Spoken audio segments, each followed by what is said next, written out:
What is up, everyone? Welcome to another installment of Draft Prospects that the Buffalo Bills should be looking at this year in the 2023 NFL Draft. We've got a fun show tonight. We're going to get into a couple linebackers, not a couple, but 4 or 5 linebackers that we're really interested in. We're going to catch you up on some free agency news that happened in the last couple days. And then we're going to do 2 7-round mock drafts, which is going to be fun. Mike, I say myself, I'm looking at the screen, I say Mike. Mike and Jake are going to team up, myself and Jake, we're going to team up to do one of those 7-round drafts. And then Sean and Brett are going to do the other 7-round mock draft. Going to be a lot of fun. So let's get caught up right away and let's go over to Jake. Catch us up on some free agency news that has happened the last few days. Of course, Mike. Well, pleasure to be here again with you boys. Pretty fired up here. So this week was interesting. Obviously the free agency period, the big names went in the first week. There are still a lot of big names left, believe it or not. The Bills made a couple moves this week. Some not so great, others better than most. Personally, I actually think I liked all the moves that they made this week.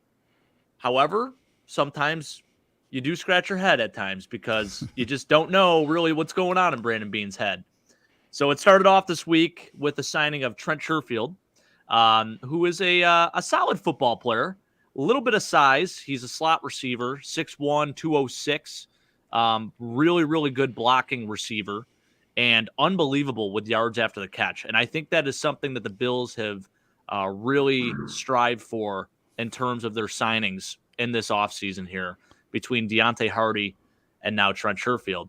So it's intriguing to me because you could have maybe taken that money that you spent on both those guys and went for someone bigger, bigger name-wise, maybe a better player per se, but they elect to go for 2 guys that are essentially going to be depth pieces, probably role players, I hope role players in some capacity, and guys are going to play in the slot. So, the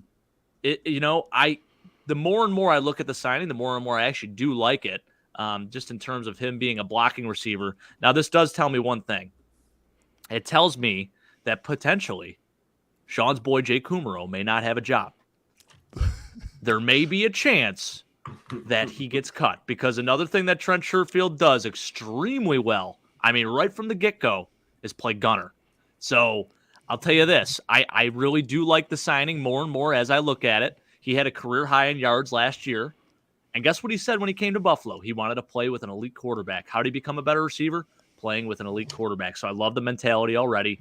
The guy has had a few splash plays, even this past year with the Dolphins, where he took it to the house, just a little over route and took it the distance. So he's got the speed. He's got the burners. Didn't look it in that signing picture. I think a lot of people zoomed in his face. I think the camera caught him at a bad angle or something, because didn't look like, a guy that's going to burn you by any means. But I really do like the signing.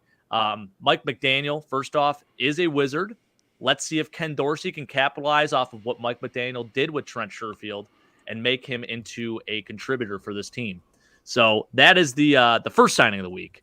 Then we go a couple days later, and you see that the Bills signed Damien Harris, which is an awesome. You look at, first off, Motor ended up going to the Texans, Devin Singletary. So he is now a Houston Texan. 1 year, $3 million. I think a lot of people at that time were thinking 1 year, $3 million. We could have got this guy back. It would have been good. He's already built rapport with the team. He already knows the system. Why wouldn't you just bring this guy back for a cheap deal like that? But then the numbers came out. We signed Damien Harris. Numbers come out. 1 year, $1.7 million. So we essentially upgraded at that position. I'm saying it's definitely an upgrade. Upgraded at the position, found a guy that really does fit that bigger short yardage back role that he's going to serve. And we got him at a freaking bargain, man. 1 year, $1.7 million. Are you kidding me? that honestly, that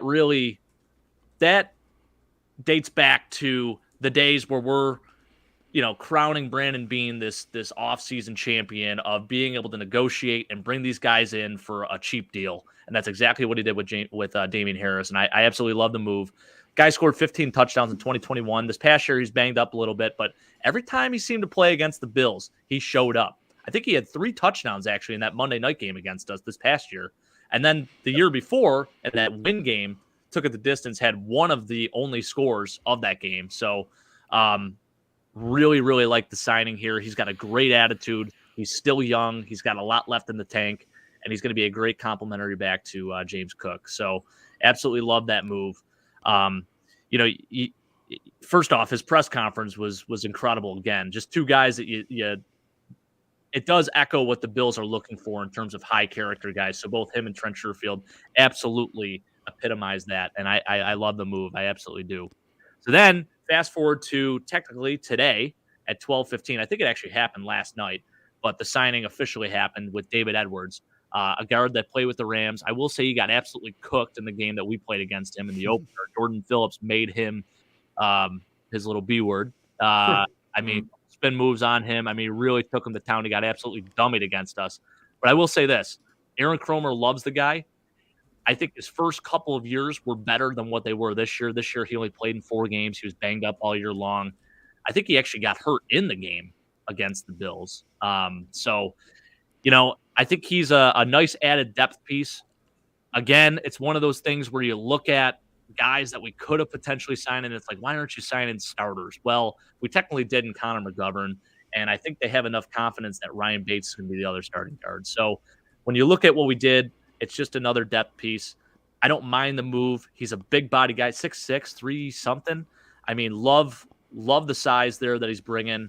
Again, an Aaron Cromer guy. He loves Aaron Cromer, so not a bad move. But curious to see what you guys think about these. These are the 3 big moves that just happened this week. What do you think, Brett? Honestly, I love the signing of Damian Harris. 2 already? Oh, yeah, 2? I thought it was just I've been slacking. 3. He said 2. Yes. By the way, let me just do the tally before we continue. Yeah. So Jake had 5 week 1, Mike had 2, Goodness. Brett had 5, and I also had 2. Now Jake already has 2, 8 minutes in. So That's unbelievable. I didn't even cross my mind. Brett, keep going. Sorry. Yes. Sorry, guys. I was putting it in the private chat actually as we were you shifted over to me. But I love the Damian Harris signing. I think it's one of the better signings of the free agency period for the Bills. And I think it's a great compliment back to James Cook. If you look at James Cook, what he can do, he's the explosive back that can go down the field and take the top off of the defense. Then you add in Damian Harris, who can be more of the goal line back, that can be the bruiser, can fight for the extra yards, kind of like what Buffalo had with LaShawn McCoy. And then you add in a guy like Mike Tolbert or even Frank Gore. So I really love the signing. I believe that he will be an excellent back for the Buffalo Bills. And then you add in some smaller pieces for the Bills as well.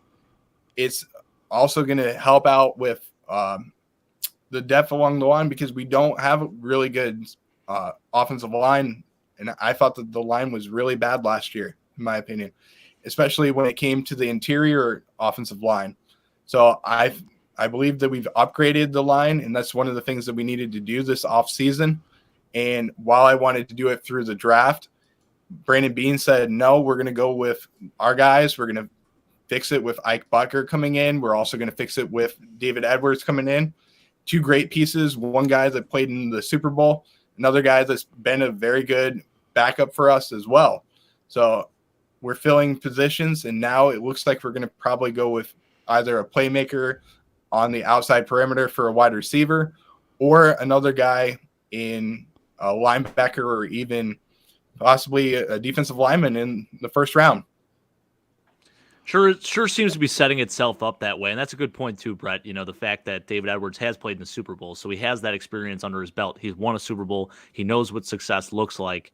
Obviously, this past year, we can kind of write that off. I think he's looking to rebound and have a much better season this year. So what do you think, Sean? By the way, real quick, Sean, don't give your opinion, but also talk about the big rumor going around about DeAndre Hopkins potentially coming over in a big trade. But yeah, go ahead. Did you just say what I think you said? Oh, he did. I think we got him. I heard it. Boy, someone's going to be real lucky. Well, so the only move David Edwards one, it's okay. But again, it's just signing people that we hope is going to be good, or we hope it's going to compete. But it's like when you look at right guard, Ryan Bates is bad, Ike Bacher is okay, and Edwards is okay. So it's like the answer isn't still found at right guard yet because I'm not sold on Bates. I even thought Bacher was better than Bates at guard before he got hurt. So we'll see about that. I still want to hit offensive line in the draft. This isn't an excuse to – I mean, you got to get 90 people on your roster before camp anyway. Right. So we're signing all these people now, but it doesn't mean if DeJuan Jones is there at 27, you just ignore him because you got David Edwards. You know what I mean? So it was okay. You know, like you said, Jake, he was pretty good his first couple years. He rated in the 70s and high 60s in PFF. And then, you know, last year he had a concussion most of the year, so he was out. So I don't hate that one, but it was okay. I like the Damian Harris one a lot, and I actually think Harris is better than James Cook. And I think we'll do a disservice if we don't give him the ball much. So, you know, he mentioned, I'm coming to Buffalo to, like, revitalize my career. And it's like, you're going to learn the art of humbleness and not get the ball much here, and you have to learn to make the most of your life. And that's one thing you're going to learn here. I don't know if it's going to revitalize you, but you're going to learn a lot of stuff being here. You know, can you do something with 6 carries a game or 7 or whatever? But I think he's better than James Cook. I think he's like Mike always mentions, James Cook's kind of timid and, you know, shears away from contact. Harris doesn't do that. And he's got burst too, as we've seen, as he carved us up multiple times every time we play him. So I like that one. I think he'll probably be the starting back, and I think he should be. I just think James Cook is just still learning. Again, he was pretty raw in college anyway, so he's got a little bit of learning to do. I'll put him in the number 2. So I think that Harris signing is very good value. And you guys know what I felt about the Sherfield one. He, you know, it's his 4th team in 6 years. He had 67 career catches, and 30 of them were last year. I don't see him being a massive contributor. You know, like you said, Mike McDaniel is a genius, and he was able to contribute 30 catches last year. Again, he's got some good plays in him, but it's another player where we're hoping to get something more out of him than what he's already shown. And that's a lot of what our team is made up of people they want to give it a second chance to, which part of that is okay. I don't really like that as well, but I felt the same way after we signed Edwards today. Well, I think they're going to ignore the offensive line in the draft, and I don't like that because it's not figured out yet. And I think if you're going to take a chance on a guy in the NFL who's been in there for 4 or 5 years and hasn't quite lived up to what you thought he'd be, why not give a try to a younger guy with more upside? I mean, you gave Spencer Brown 2 years and you're going to give him a 3rd year. Why not draft DeJuan Jones or Darnell Wright or any of the guys we talked about? But now I'm just worried that they're going to ignore that, but I don't know. Yeah, I would agree with you there, Sean. And it's interesting when you do look at all the offensive line signings that were free agents from other teams, they've all been interior. Now, we did re-sign David Questenberry. That's another signing that happened this week. Technically just re-signing with the team, like I said. But curious to see now if that does change the whole, you know, landscape of what the draft's going to look like, because you re-sign David Questenberry. That's assuming probably that Spencer Brown is going to be the right tackle. And those are probably words that a lot of Buffalo Bills fans don't want to hear. Love the guy as a person, love him as a Buffalo Bill, embodying the Buffalo spirit and doing the beer can celebration.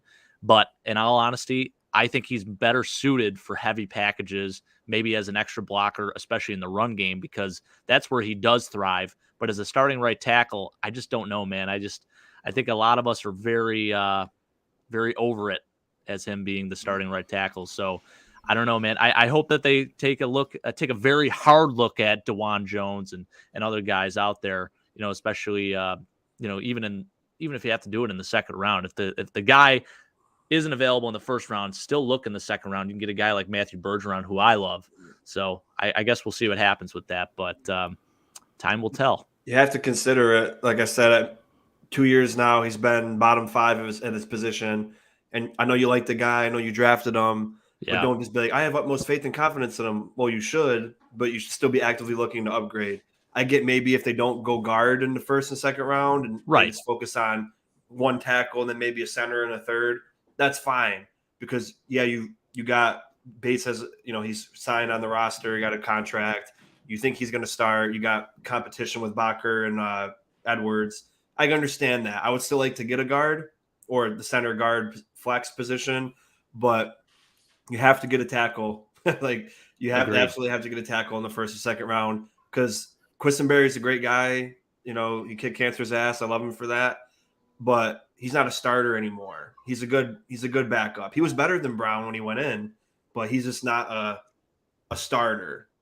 And I just think if you draft a guy like Jones, then you really could see if Spencer Brown's about it, or if he's got that dog in him, or if he's really going to earn a position, because DeJuan Jones is going to be in there and then do whatever he can to get you out of that starting role. Right. So I think you have to absolutely consider it in the first and second round. And if you want to ignore a guard in the first and second round, I get it. But I still think if there's a great guard there in the second round or in the first round, you also have to consider that too, because Bates isn't the top of his position either.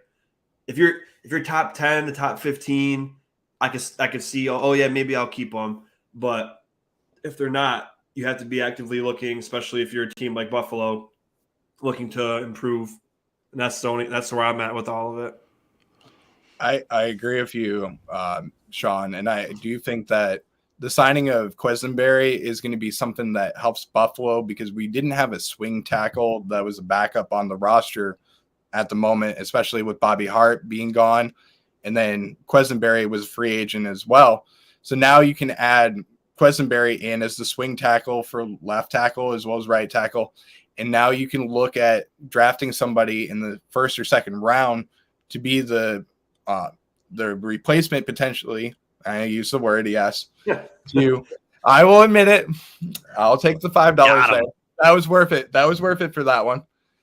For Spencer Brown. So I don't know if you can really use that word that I just used as a bad thing, because I think we all would love to have Spencer Brown move on and be a backup for the Buffalo Bills.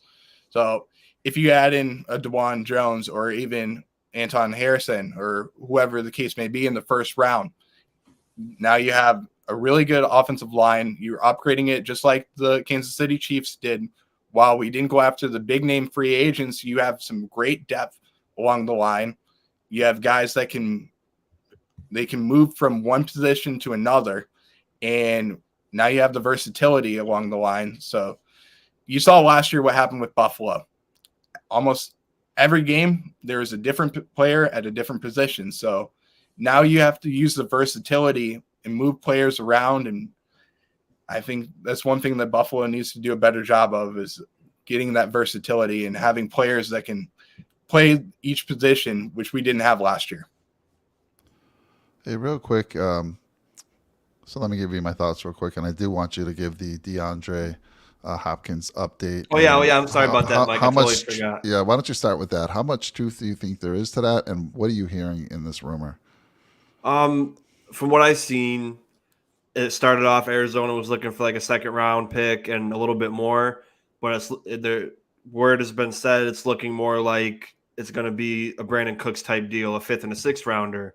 But the only caveat to that is his cap hit. He's at 2 years left on his deal, so his cap hit would be $19 million and $19 million, which obviously we can't afford. However, we haven't been ruled out, but the Chiefs and the Ravens have been ruled out, and we know the Chiefs and the Ravens have a lot more money than we do. So I don't understand why we're not ruled out yet. The only thing that could happen, which Bean likes to do a lot, is the backdated contract. So if you did that kind of deal, his cap hit would be like $4 million, but then you're going to be paying him probably after he's retired for a few years, and it's just going to screw you over in the future anyway. I would love that.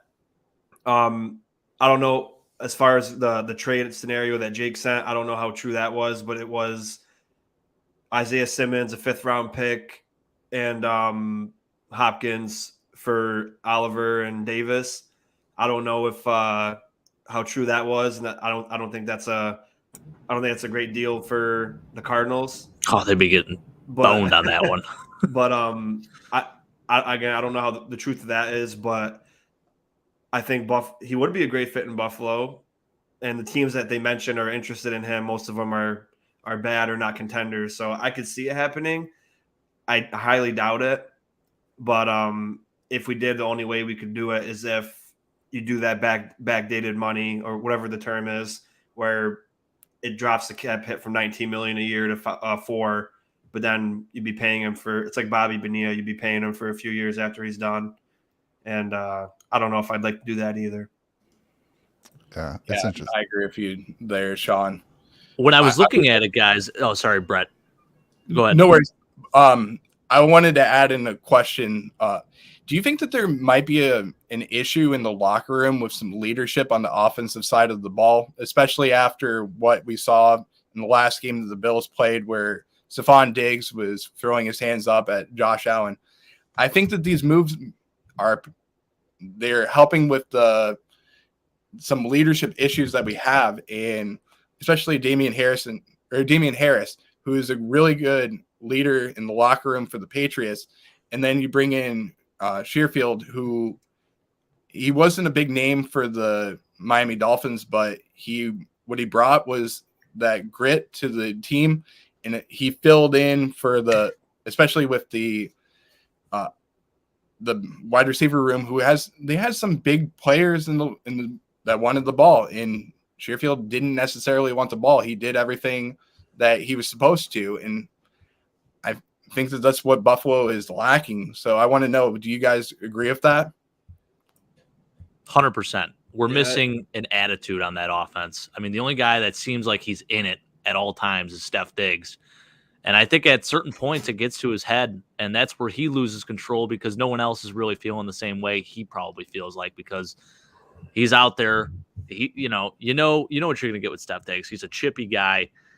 He likes to go right at you. I mean, he loves it. He absolutely loves. He dares those DBs to try to take a piece of him, and usually they end up losing. And you don't see that from any other receiver on the team. You don't really see that from any other offensive player. I mean, outside of maybe Josh, who tries to take the game into his own hands often, too many times. Yeah. I think we're missing that at the receiver position, because the only guy that I see out there that's a real dog is Steph Diggs. And we just don't have Gabe Davis. I don't really see that out of him. You know what I mean? So we're missing that on the other side. And my gosh, you imagine have DeAndre Hopkins on the other side. As my dad says here, if we get DeAndre Hopkins, how many one-on-ones is that going to create? I mean, that opens things up for Dawson Knox. It opens things up for the slot receivers. Like, everyone on that offense is going to get better because we get DeAndre Hopkins. So we need to make it happen. I think it would be absolutely incredible. I love the hidden messages that are being thrown out there. I don't know if you guys saw today, DeAndre was drinking orange juice. Yep. OJ, little ode to OJ Simpson. He played Buffalo Soldier. Oh yeah, so many things, man. So many things. But I love Steph Diggs as much as the next guy. Everybody knows that. But look at the last 2 playoff losses we had. He was never around. Yeah, non-existent. Like 3 catches in the Chiefs game for 7 yards and like 4 for 40 in the Bengals one. And yeah, I'll have to watch the tape again. But from what I remember, right before he threw his hands up to Josh, he was like half-assing the routes anyway. So how could Josh throw you the ball when you were jogging? Because it only shows you part of the view. And I don't know if he was just like getting ready to start his step or whatever, but near the end of the game, he was jogging. And from what I've seen in my view, and then Josh would just look away from him and go to somebody else, because obviously if you're half-assing it, what's the point of throwing you the ball? And he goes on the sideline and complains. So, I mean, if someone else wants to go watch the film and check it, or I'll figure it out and find it. But from what I remember from that day, that's what got me mad about it. It's like, I love his feelings. I love how much he cares about the game. But if you weren't even trying and couldn't give a shit, you got to back it up. But if you couldn't really care, then how could you be mad and throw your hands up when you weren't ready for the ball anyway? You had 4 catches the whole game. You weren't open. You weren't doing nothing. Like, I mean, right. But $20 in the jar for cuss words is all I'm saying. Not yet. After the other jar we got, we can do that. Here's a couple things, because we're trying to keep to a certain time here. So let me give a few comments, and then we'll get into our linebackers. So first of all, for me, the Diggs thing, I appreciate his competitiveness, but if you're a leader, take that to the sideline and talk to Josh. Don't do it on the field. I mean, Josh is going to get frustrated. It's not going to be good for anybody. So if you're a true leader, imagine, Jake, you're at your office and your boss comes out and just yells at you in front of everybody. Right. It's embarrassing. It's like, dude, why couldn't you have taken me in your office, let's talk on the side here. Don't embarrass me in front of everyone. And you should not be embarrassing Josh Allen or doing anything like that. And of course, he's probably getting a little frustrated, and maybe that's why he shies away from him a little bit. So I love Diggs' attitude, but I don't know. Some of it needs to kind of reel it in a little. Yeah, reel it in just a tad. The Trent Sherfield move is okay. He has the size. He has some good speed. Not thrilled with it, but hey, it's not that bad because he does meet my requirements. For all those that have been watching our shows, if we have any receiver or tight end, they better be over 6 foot. He is.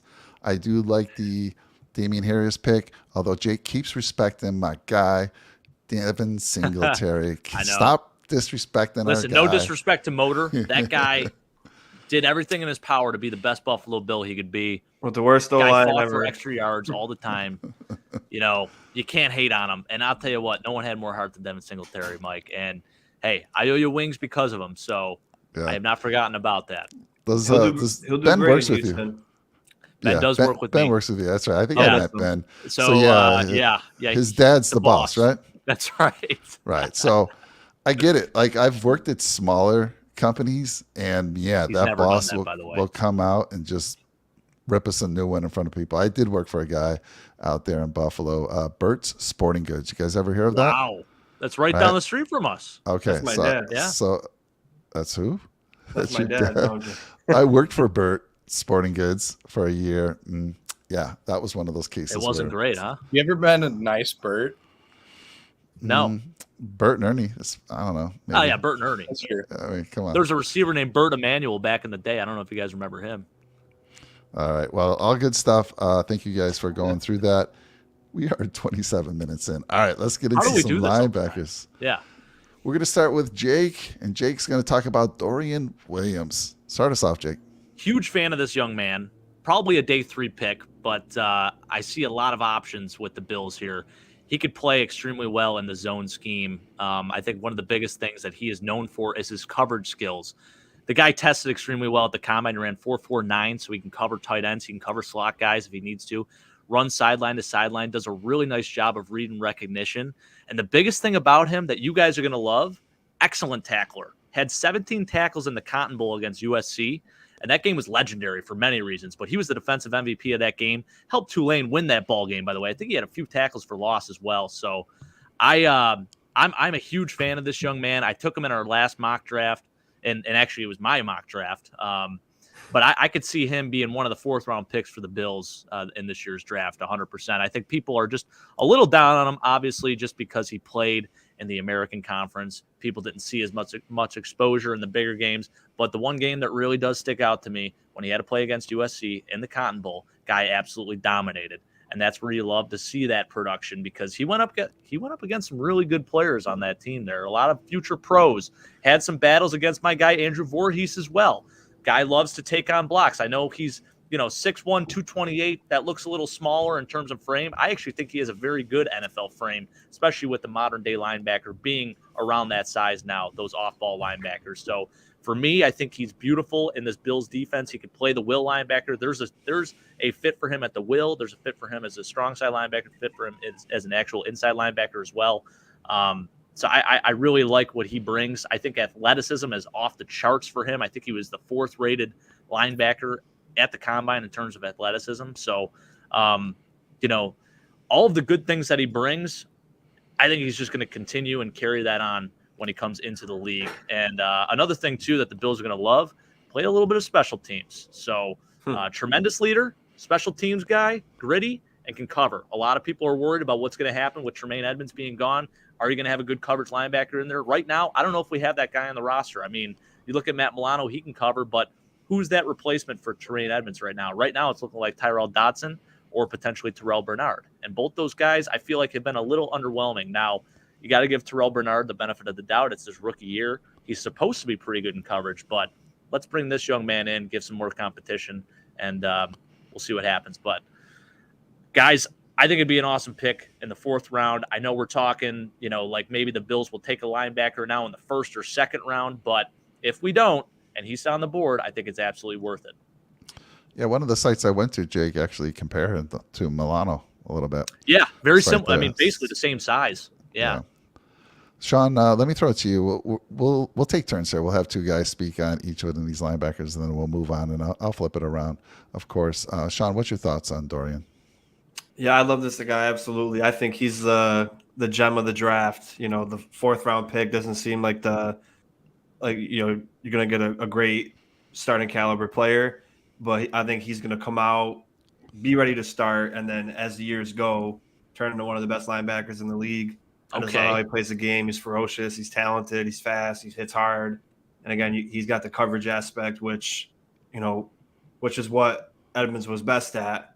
The misconception that he was a great overall linebacker, is laughable. But you gotta cover that part up because we run a heavy pass defense where you got basically 7 people in the backfield, and we like to use our linebackers as safety nets most of the time. So you got to be able to cover. Dodson is slow, can't cover, but he can tackle. And Bernard is like a little hybrid of both, just hasn't gotten the opportunity. And again, that's normal with the Bills organization. You draft young players, 1st, 2nd, 3rd round, don't give them chances, and then you wonder why they're not where you want them to be because you need game reps and repetition. And I think you bring Dorian Williams in, it's going to be pushing that position, the linebacker room. Obviously, Milano solidified, but between Bernard and Williams and Dodson, it'll be great competition, and I think he could win it. I would love to see this guy in the Bills. I love that, Sean. And one thing I want to bring up, too, there's a bullet point here. It says, built like a defensive back, but hits like a linebacker. So another comparison I'm going to give, I know you said Matt Milano, but another guy that actually came into the league as a safety, had a very similar frame, but then bulked up and got a lot bigger. Thomas Davis, former linebacker for the Panthers, guy absolutely dominated in the league. I see a lot of Thomas Davis and Dorian Williams. McDermott drafted Thomas Davis, so. Was he actually on the Panthers when he was drafted? I don't know. That was 2005. I think he was with the Eagles still. He was with the Eagles. He did coach him. He was his defensive coordinator, though. Yes. Yeah, Brett, give us your 30-second elevator pitch on Dorian Williams. 4th round pick that Buffalo should go after. If he's still on the board at 130, you got to grab him. And I believe that he fits exactly what Buffalo needs.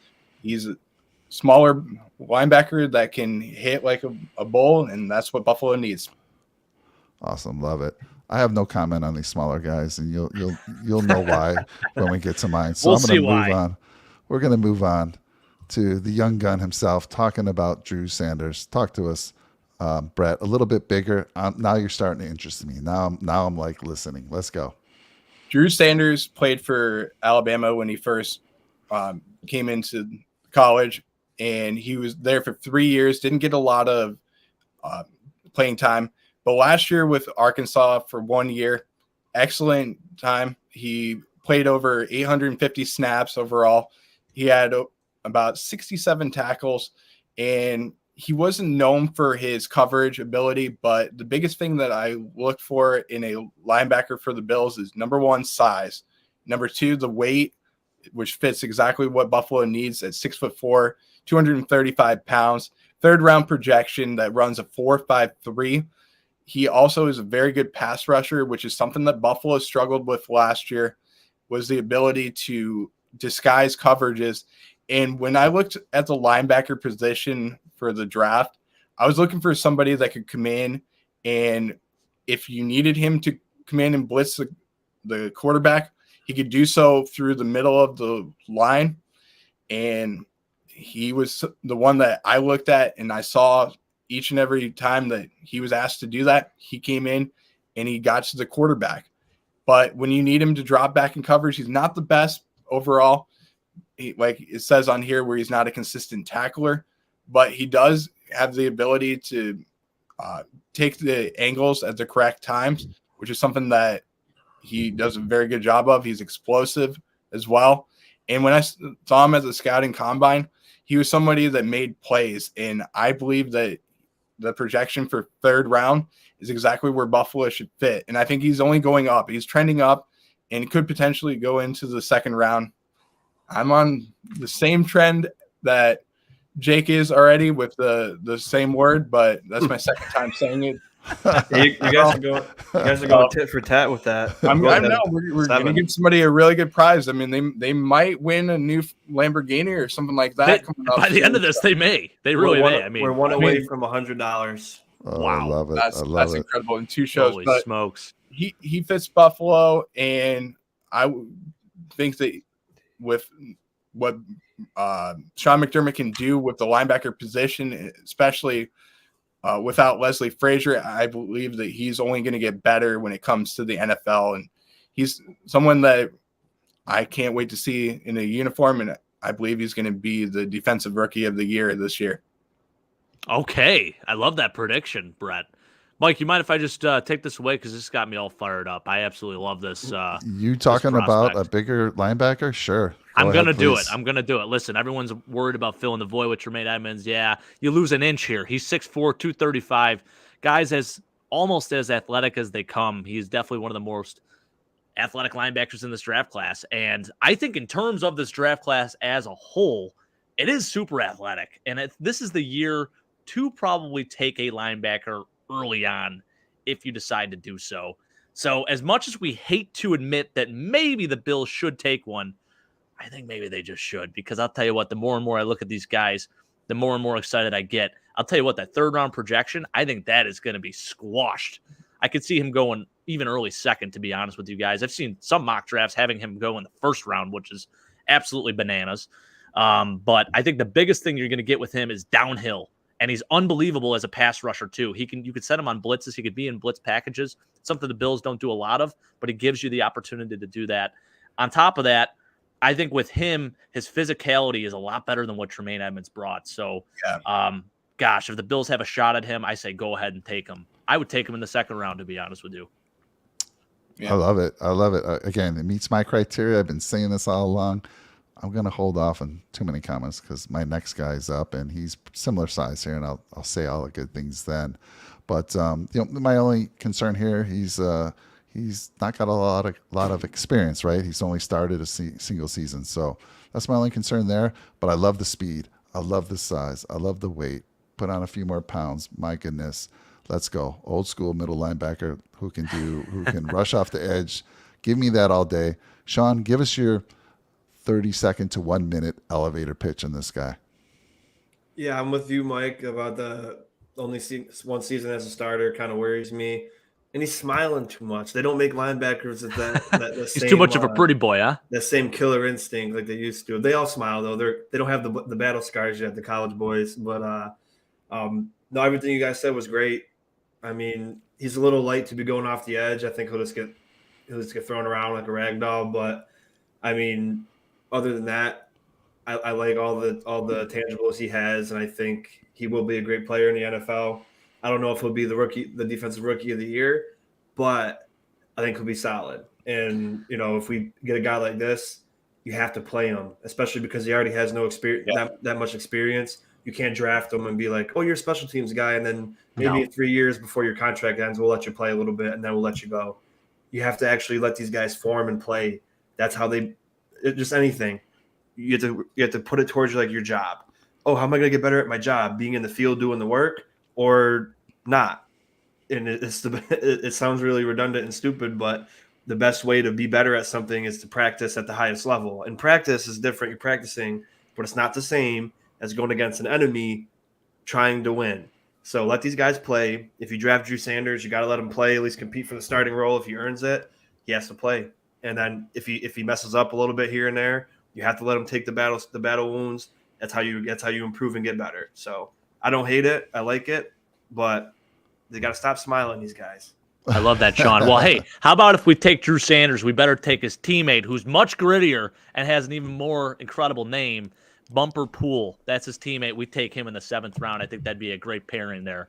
A little bit stockier, 6'2", 235. So just throwing a name out there. But if we take Drew Sanders, we better damn well take Bumper Pool with him. I like it. All right. I like it too. Yeah, I love this guy. Let's talk about the next guy. This is my guy. This is the guy. There you go. If you're going to go early, and look at the face. Look at the mugshot there. Oh yeah, Sean. He is ready to go. Let me tell you about Jack Campbell from Iowa. Listen, he killed it at the combine. Now, I know this one says third round draft projection. No, I don't know what the NFL Draft Buzz is thinking here, but at the combine, he scored number 1 in athleticism for linebackers. That was, I mean, insane, this guy. And if anything, I was going to say it on the last slide, so I give Drew Sanders a little credit too. He was the finalist for the Dick Butkus Award. Dick Butkus Award 2022. This is the guy. If you know anything about football, if you know anything about old school middle linebackers, you know about Dick Butkus. Physical, stop the run, just a dude who intimidated people. This is the guy that can do that. He's also the 2022 Campbell Trophy winner. He's got a damn trophy named after him.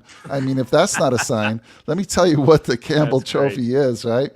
It's formerly the Vincent DePaul Draddy Trophy. It's awarded to the by the National Football Foundation to the American college football player with the best combination of academics, community service, and on-field performance. This guy's killing it. He's a senior. By the way, most of these guys that we talked about are seniors, except for Drew Sanders. So this guy, I believe, could step in day one.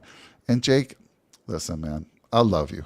And I love the fact that you slapped me across the face last show and said, hey, Mike, it's a new game. It's a new game. These smaller linebackers, I'm sorry. I'm not going to change. I'm old school. I want that Brian Urlacher type guy and the middle linebacker, Ray Lewis type physical dude who can make plays. Can he cover? He says, stretch the cover tight ends and running backs in the NFL. If you're taking the right angles, if you know your game, and this guy's is athletic as he showed everyone at the combines, I think there'd be no issues. Now, if he has to cover for a long time because the front four isn't getting there, that's a different problem. Nobody's going to be able to cover a running back or a tight end that long. But this guy could also bring the heat, bring him on a blitz. He's going to get there and wreak some havoc. That's 6'4". I mean, he's got long arms, coming up the gut on a blitz. Oh, my God, get the hands in the air. So love this guy. And, again, old school middle linebacker. Bring it back. Let's go. And I'll throw it to you, Jake, because, you slapped me in the face last show saying, Mike, it's a new age game. It's a new game. But I'm not buying it, Jake. Hey, why don't you get you one that can do both, right, Mike? He's 6'4", 249, but he could play in the modern day NFL. I think if you squint hard enough, you can see Brian Urlacher's face. Yes. If you look at Jack Campbell, yes. You just take the hair away, and you got Brian Urlacher right there. Almost the same height and weight, I think. So many similarities here. And I know they have a con being that he can't cover tight ends and running backs. I saw the total opposite. You turn on the Ohio State tape. I watched some of that film. Cover One did a really nice breakdown of a very specific play where it was an absolute clinic on how to do read and recognition as an inside linebacker. Ended up getting an interception on the play. Showed some really good athleticism on that play as well. Gosh, I mean, I think that's the biggest thing. When you look at a guy like this, can he cover? I think he checks that box. Can he rush the passer if he needs to? Absolutely checks that box. Is he physical? Physical as you'll ever be. This guy is unbelievable at all three of those things. And I'll tell you this, he doesn't bait on stuff very easily. He's very disciplined, and he's exactly what the Bills are missing at the inside linebacker position. Mike, very well done. I'm going to give this one to you. When the experts say they use the word violent wrap-up tackler who can go side to side, that's the kind of person I want. It's not what we saw from Tremaine. We did not see that type of play. No. So I'm going to throw it to Sean because he loves linebacker. He played linebacker. So talk to me about Jack Campbell, Sean. Yeah, I mean, like I said, just look at that picture. That's what a linebacker. You want to look right to someone's soul. I'm scared to even look in the picture right now because of how fierce he looks. But like you guys mentioned, he's smart. He's violent. On and off the field, he's a great guy. And like you said, Mike, Ray Lewis even said that to Tyreek Hill. If I take my right angles, I can get you an open field. But if it's, anything different, obviously it's going to be hard. But you got to use your skill set to your advantage, and Jack can do that really well. I mean, seeing a guy like this, there's been guys in these last few episodes where it's like, you're really making me maybe not take a tackle in the first round. But, I mean, for me personally, you got to see who's there, then you got to have the conversation. But I think tackle is the utmost importance. But if you got a guy like Jack Campbell there, you have to look at your board. Can we get Bergeron in the second round and then go with Jack here and then maybe get a center in the third or fourth round and not worry about guard? That's all stuff you have to worry about. But man, this would just be an awesome pickup. Can you just imagine him and Milano together, two violent, absolutely brutal linebackers just knocking heads? Oh my God, it's getting me fired up. I know, right? Right. I would love this guy. It's definitely worth the conversation when we get into our mock draft. If he's available again, I know they're saying third round. Brett, do you really think he's going to make it past the second round? I don't think so with his latest combine numbers. Has he been in any of our mock drafts? Has he even made it to 27? No. I don't think he's made it to 27, but barely. I don't think I've ever seen him. I can't remember seeing the name, but. So maybe move up if we have to. So Brett, 30-second elevator pitch. Biggest thing I look at with Jack Campbell is instincts, as well as the ability, like you said, to wrap up tacklers. And he fits exactly what Buffalo was lacking with Tremaine Edmonds. And I think it's a big upgrade over him. And I just see Brian Urlacher. That's the biggest name that I see. Jake, who's your all-time favorite middle linebacker?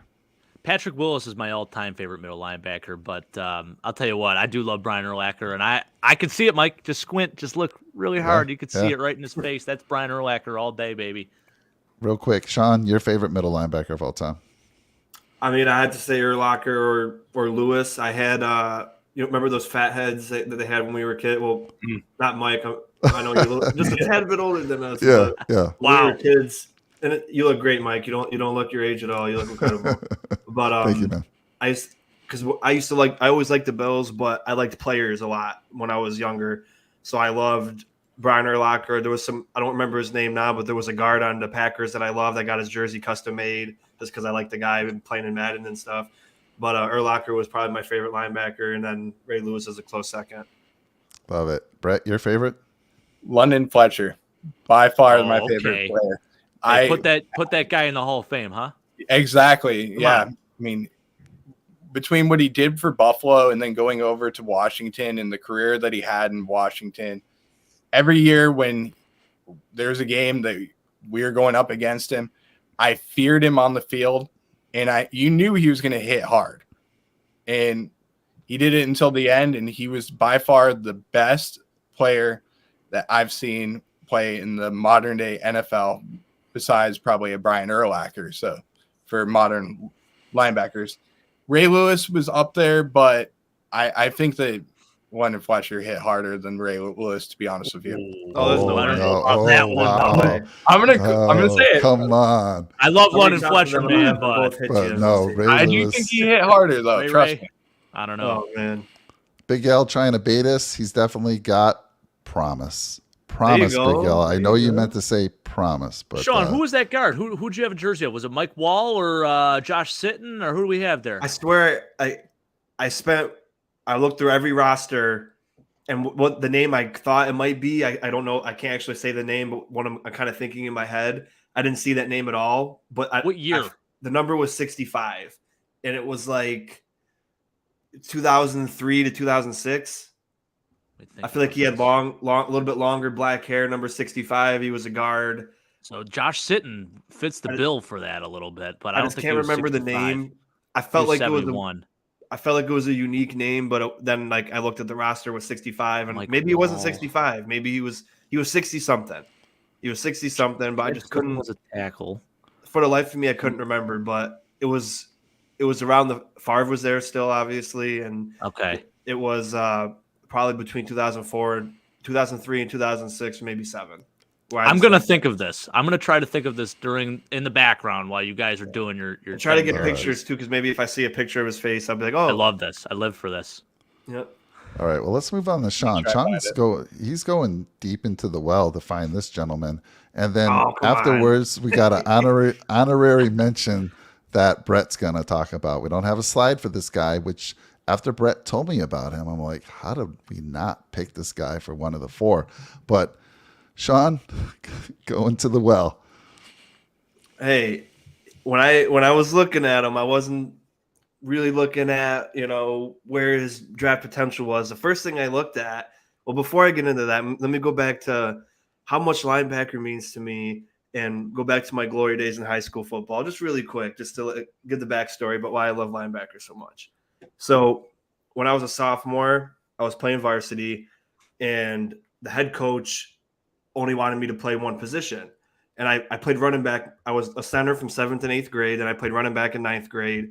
Then he put me in an Oklahoma drill with one guy. He was 6'5", 300 pounds. Another guy that was 6'3", like 320. And then my offensive lineman blocking for me was like not the best, we'll say. So I was intimidated. I got two of the biggest guys on the team in my first carry in the varsity practice. I got, I was scared. I kind of punked out. And then the coach said, "You're never going to play running back ever again." So I said, okay. So then I used to love playing defensive end.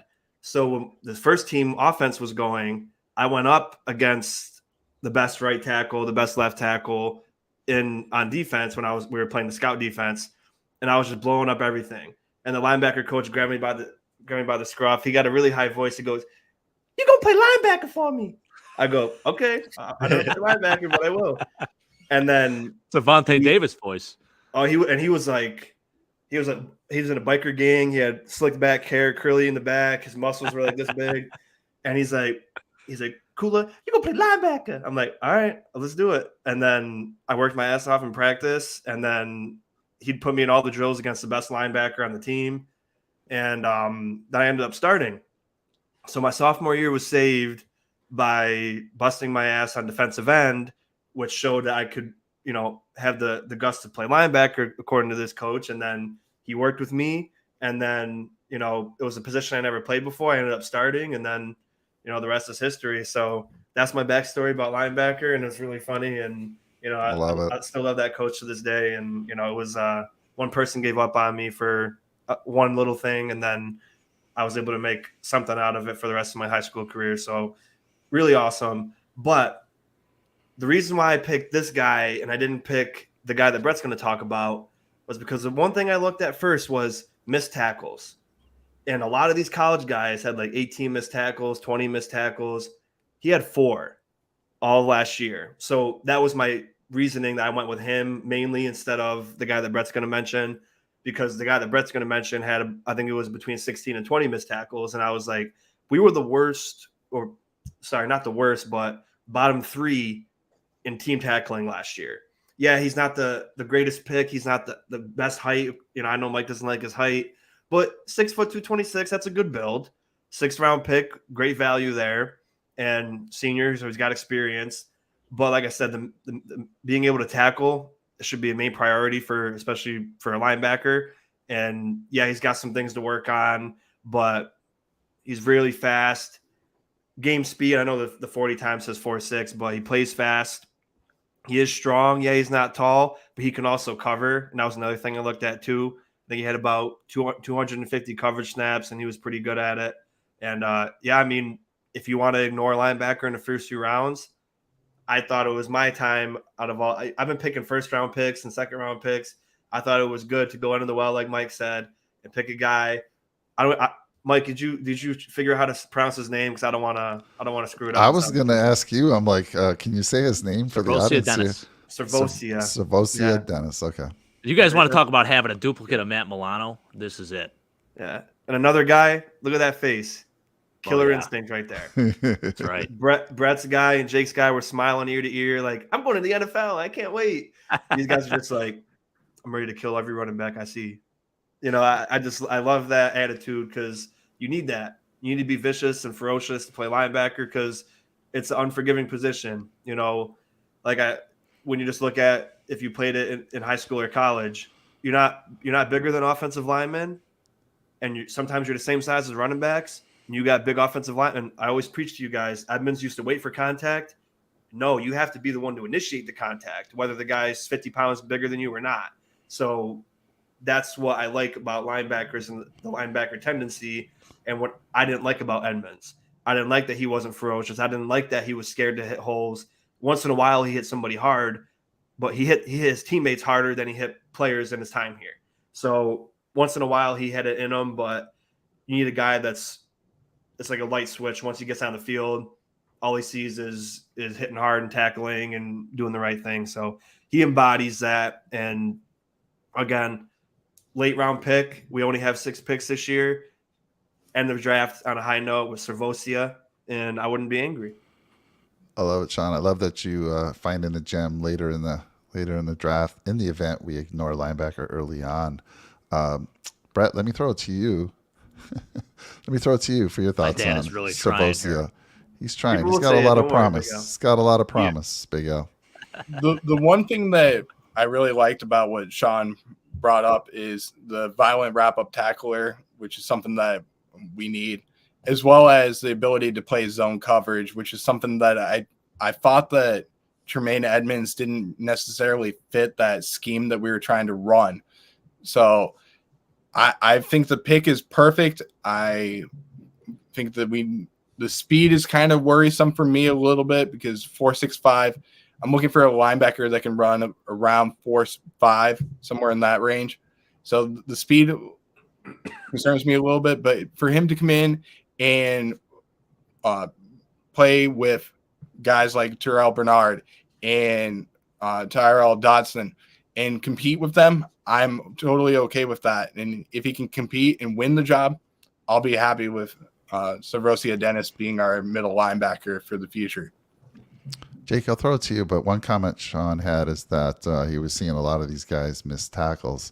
We should have brought up the number of tackles for each of the linebackers we're talking about because you will have more missed tackles if you're a ball hawk. If you're around the ball all the time, and that could be a reason why maybe he's not around the ball as much, right? So we should have brought up number of tackles, but that's my only thought. I love it. I love that Sean finally gave up. I finally took one of the better linebackers. He stopped taking the first or second round guys. Same with Brett. Brett was the guy taking all the top guys off the board early. But Jake, your thoughts before we get into the mock draft on Sirvocea? I'll echo a little bit of what Brett says. When you see the size here, 6 foot 226, you're not expecting the guy to run 4.65. You want him more at that 4.5 range instead. But he definitely plays a lot faster than what his 40 time is. That is a real thing, by the way. So while you look at his 40-yard dash time, it's not super impressive. Ideally, you'd like to be at 4.5 around there, right? Especially with the size. Plays a lot faster. Has no hesitation whatsoever. He just goes. He finds the ball carrier and he goes. That's something we've been lacking at the linebacker position. Yeah. Honestly, really does remind me a lot of Matt Milano. Very similar in terms of playing in the ACC conference. Going to be a late round pick. Very similar in size. And just an awesome tackler. I think this is the guy you're going to want to take in the late rounds if we haven't taken the linebacker, or if we have another guy that could fill in and be a depth guy, and a guy that I think is going to compete as well. I know he's going to be a late day 3 pick, but gosh, what he brings to the table is so much more. And boy, we're talking about the fact that we didn't have an inside linebacker next to Matt Milano that could play like Matt Milano. Well, this is the guy. So absolutely love it, Sean. Great pick here. And another thing you can add in is the amount of depth that we lost at the linebacker position behind Tremaine Edmonds and Matt Milano. If you can add in a guy that can come in and it's a plug and play type of situation where if whoever is going to be the starter next to Matt Milano, if he goes out, then you can plug this player in and the defense runs the same, then I'm okay with it. But when you saw Tremaine Edmonds or Matt Milano leave the game, the defense was completely different when noticeable. the linebacker came in. So yeah, I completely agree with what you guys are saying, though. I love it. So good stuff. I mean, I know you have an honorary mention. The reason why we did linebackers, we shifted. We were going to talk about defensive line and edge guys, defensive ends this week. But because there's been a lot of talk, because we lost Edmonds, about potentially taking a linebacker early, we thought we'd switch it up and go to, I know you got me. Get that? I like donating. Hey, I'm good with it. Let's go. Let's go. Wow, I already missed that. I'm doing it on purpose now. So, no, I've been I'm bad. just joking. But anyhow, I love it. So, Brett, why don't you talk to us about your honorary mention, who I feel like should have been on one of these slides? Yeah, my honorary mention is Trenton Simpson, who has been projected to go to the Bills at the 27th position. I know Charles Davis has projected him to go to Buffalo there. There's a couple of other mock drafts that are projecting him at the 27th position. So he's someone who has the burst. He also has something that I know Mike loves, which is he's on Bruce Feldman's freak list. And I'm going to read what he said about him. He's a 6'3", 240-pounder who only has 6% body fat. Ranked third on his team with 78 tackles and finished second in both tackles for loss with 12 and sacks last season. He benched 375 pounds, power cleans 355 pounds, and has a vertical jump of 40.5 inches. Lordy. And he has a 10.2 broad jump. More impressively, Tigers coaches say he has run the 40 time in a 4.3 seconds. Whoa. That's Sign me up. That's very good speed, which is Sign something me up. that's exactly what Buffalo needs is speed. And when we saw the Kansas City Chiefs game a few years ago, the biggest thing that we saw was the speed was lacking on defense. So if we can get faster and we can have more instincts, I'm okay with that. So at the 27th position, if he's on the board and the top offensive linemen are off the board, I'm okay with going after Trenton Simpson. What's the projection for him to go? He's first Late round talent. First round First to round? early second round. So Yeah. Man, I love it. I got to see a picture of this guy. He officially ran 4.43, but that's electronic. So you get that hand time. I mean, you're taking man. 0.2 of a second off. So that's 4.23. Think about that, guys. Unbelievable. Ooh. I mean, absolutely insane. Who did Now, he if play you- for? What he school? played for Clemson. Oh, but yeah, that's right. If you look at his picture, it looks exactly like Ezekiel Elliott on draft day. He's chiseled. I mean, Chiseled as hell. chiseled. Yeah, he's chiseled. He has the hair like Ezekiel Elliott, but hey, we didn't get Ezekiel Elliott. Now we can get the younger version of Ezekiel Elliott on defense that can be that bruising linebacker for the Buffalo Bills. By the way, he did name his final team options. It looks like the Eagles, the Bengals, and then who was the other? There was another team involved too. Jets. The Jets. Yeah, Really? of course. I guess I gotta hope it So, goes to the. I guess I gotta hope it goes to the Eagles. Then sorry, Cowboys fans that I'm friends with. be like the can't Marco do- Murray 2.0. I can't deal with him going to the Bengals or the Jets. He's gonna be good. He's gonna be good, man. The Bengals actually makes a lot of sense, especially with Joe Mixon's situation. Who knows what's going on with that? But He's playing for what's it called? Stop the Yard or whatever that movie was where they played in prison. Oh yeah, longest yard. Longest yard, yeah. Guys, I have one more honorable mention. I won't say much about him, but I just had to at least mention his name. He's probably going to be an early second-round pick. Diane Henley, a guy that I thought about taking, and actually I think Sean ended up taking in our last series of mock drafts. So love that kid. He's out of Washington State. He's very raw, but I think a lot of scouts have seen what he brings on tape. He's super athletic, sideline-to-sideline type player, super aggressive. Basically getting exactly what you see in a lot of the linebackers that we mentioned on this board. Again, this year's class is so insanely athletic, but, I think it's, the more and more I look at it, it definitely is worth maybe taking one earlier on just because, we have an actual need there now. So I'm a little more convinced now. But do not ignore the offensive line and do not ignore taking more weapons for Josh Allen. That's all I got to say. Right. Totally agree. All right, well, let's get into it. The way the draft's going to work, we're going to do 2 7-round mock drafts, and we're going to do teams. We're going to team up, and these two are going to go first. Sean and Brett, you guys are going to go first. You're on the board. Put your GM hats on. And Brett, I know you've been running models. You do it all the time. You beat us all the time with the score. But so good luck, guys. I think Jake and I are going to give you a good challenge this time around. Sounds good. Yeah. Big L. I love that. Trenton Simpson has a 4.43 40. Yep. Yep. All right, you guys ready? Are you ready for this? Let's do it. All right, let's Sean, go. you can't fire me during this, man. Well, I'm not picking a running back, and I'm not picking. I think the Tank way we down should in the do it. second round. You guys tell me if you're up for it. I think just decide who goes with the first pick. You guys can actually talk. I'm about gonna it let as Sean well. take Well, first. then- we can just talk about it together All as right. a team, every pick. Don't worry. All right, We'll let's get go. it. Let's go, baby. Here we go. Starting the draft. Good luck. Panthers taking Bryce Young. Stroud I don't went to know. the I Raiders? think C.J. Stroud is a lock, by the way, guys. I think. Yeah, I do too. Especially with Josh McCown coming up to him saying they want to hoop together. Mm. Dalton Kincaid going at 25. Wow. Look at your guy Zay going right at 26. Always seems to be the Unbelievable. case. Let's take a look, though. Let's see. Anybody we talked about today It's hard to see. from a linebacker perspective? Ooh, the Lions got Bijan. That's pretty good for them. Yeah. Yeah, that's a nice pick. Nice replacement for Jamal Williams. Why would the Jets DeAndre draft a Swift is going to be the cornerback? backup then, if that's the case. Wow. So basically, all the linebackers we talked about are available. So that's interesting. Yeah, that is pretty wild. All All right. right, so I do you guess wanna- tackle, linebacker, and receiver, Brett. Is that what you want to? I'm okay with that. Do you want tackle or any interior? No, not interior for the first. Unless you want to. Unless you want to look at it, just to look at it. I was just curious. Yeah, we could look at it. You could put interior too. Okay.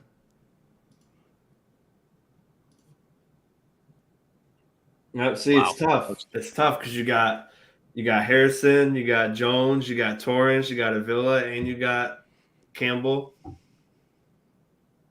Not Tank Dell. And you got, I think Meyer's there too, isn't he? Yeah, he is. Dalton You guys- Kincaid went at 25, guys. That's freaking wild, especially considering Darren Waller is now with the Giants, as is another former Bill, Tommy Sweeney. Yeah. I don't know, Brett. You want to narrow it down to three? Who's your three that you would go? Who is three people you would go with here? I'd say DeJuan Jones, Osiris, and Jack Campbell. Yeah, I'm with you on that one. That's where it's tough because you got to think: is there value at linebacker in the next round? Is there the tackle? Is Bergeron going to be there in the second round? Are we sold on Ryan Bates? Right. That's where. Would you that's guys where all the take conver- Darnell Wright here as well? Would that Darnell be a Wright name should or be no? there still, but I think he's projected like 70, like ADP 70. So I think Yeah. he's supposed to be the second round, but Right. he's been going. The last one I did, he went before we picked again. So Watched a lot of tape on rank 7. KMS this week too. Holy Yeah. smokes! Yeah.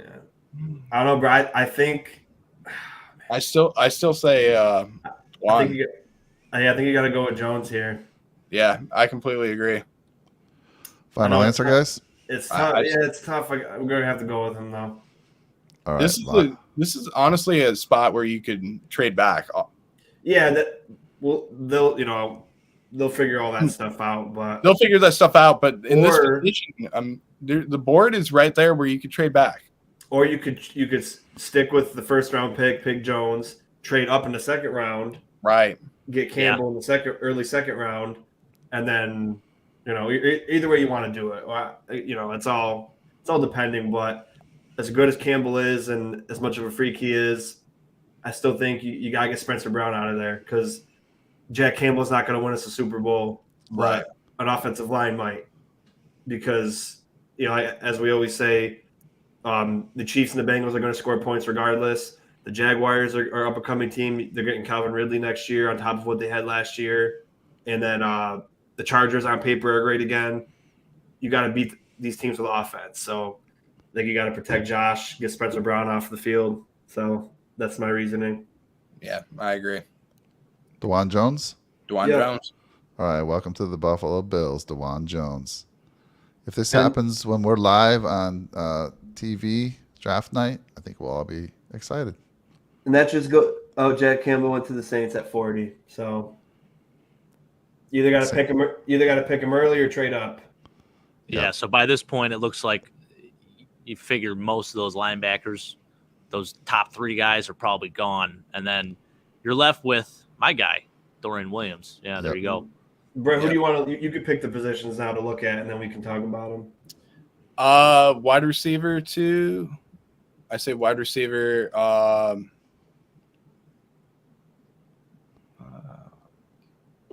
Gosh, this is getting tough. Wide receiver, safety, and is there any other ones that you're looking at? John? Interior line, and then D line. Not Another edge, name we didn't mention not too, edge guys. D-line, yeah. Noah Sewell. That's another name to look out for. Penny's brother, his younger brother. Yeah. Guy's 6'2", 6'3", 246. Fits Mike's criteria for height and weight. So another very athletic kid. Probably a second rounder. The By the Moro way- or Ojorno is supposed to be pretty good as well. Yep. We got to think about if we do trade Oliver, we got to think about someone who could come in and be a game wrecker too, because Von Miller's not going to be back right away. So it's interesting. Tell me how far back or how far down you want to go. I'm good. You can go back up unless Brett wants to. Yeah.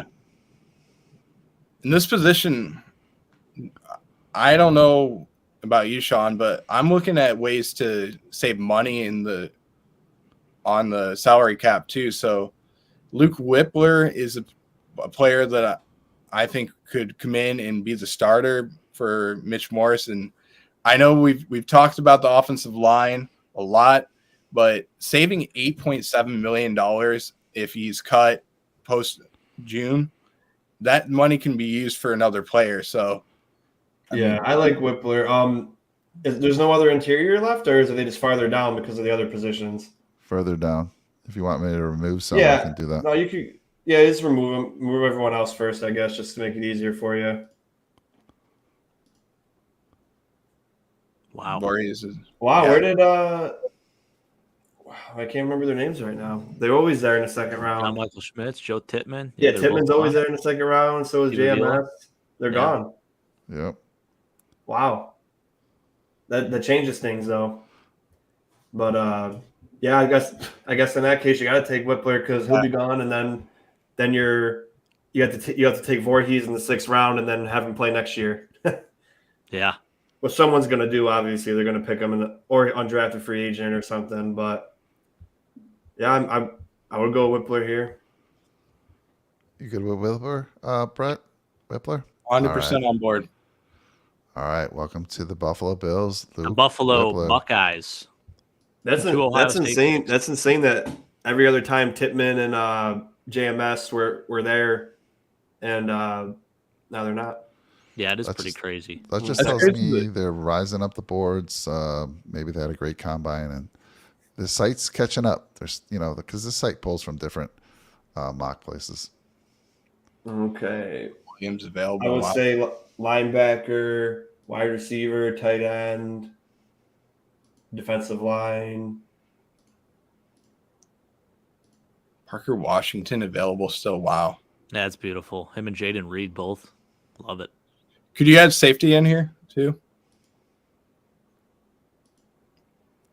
Jimmy Robinson still Some available. really good safeties on the board. too. Yeah. Wow. But we got to remember that whoever we draft won't be starting if you draft Right. him at safety. So I agree I with don't you want to there. draft the I don't want to draft the safety in the 1st, 2nd, or 3rd because they're not going to start over Hyde or Poyer. Right.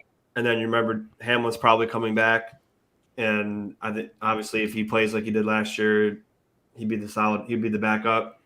So I wouldn't want to waste an early pick on a safety.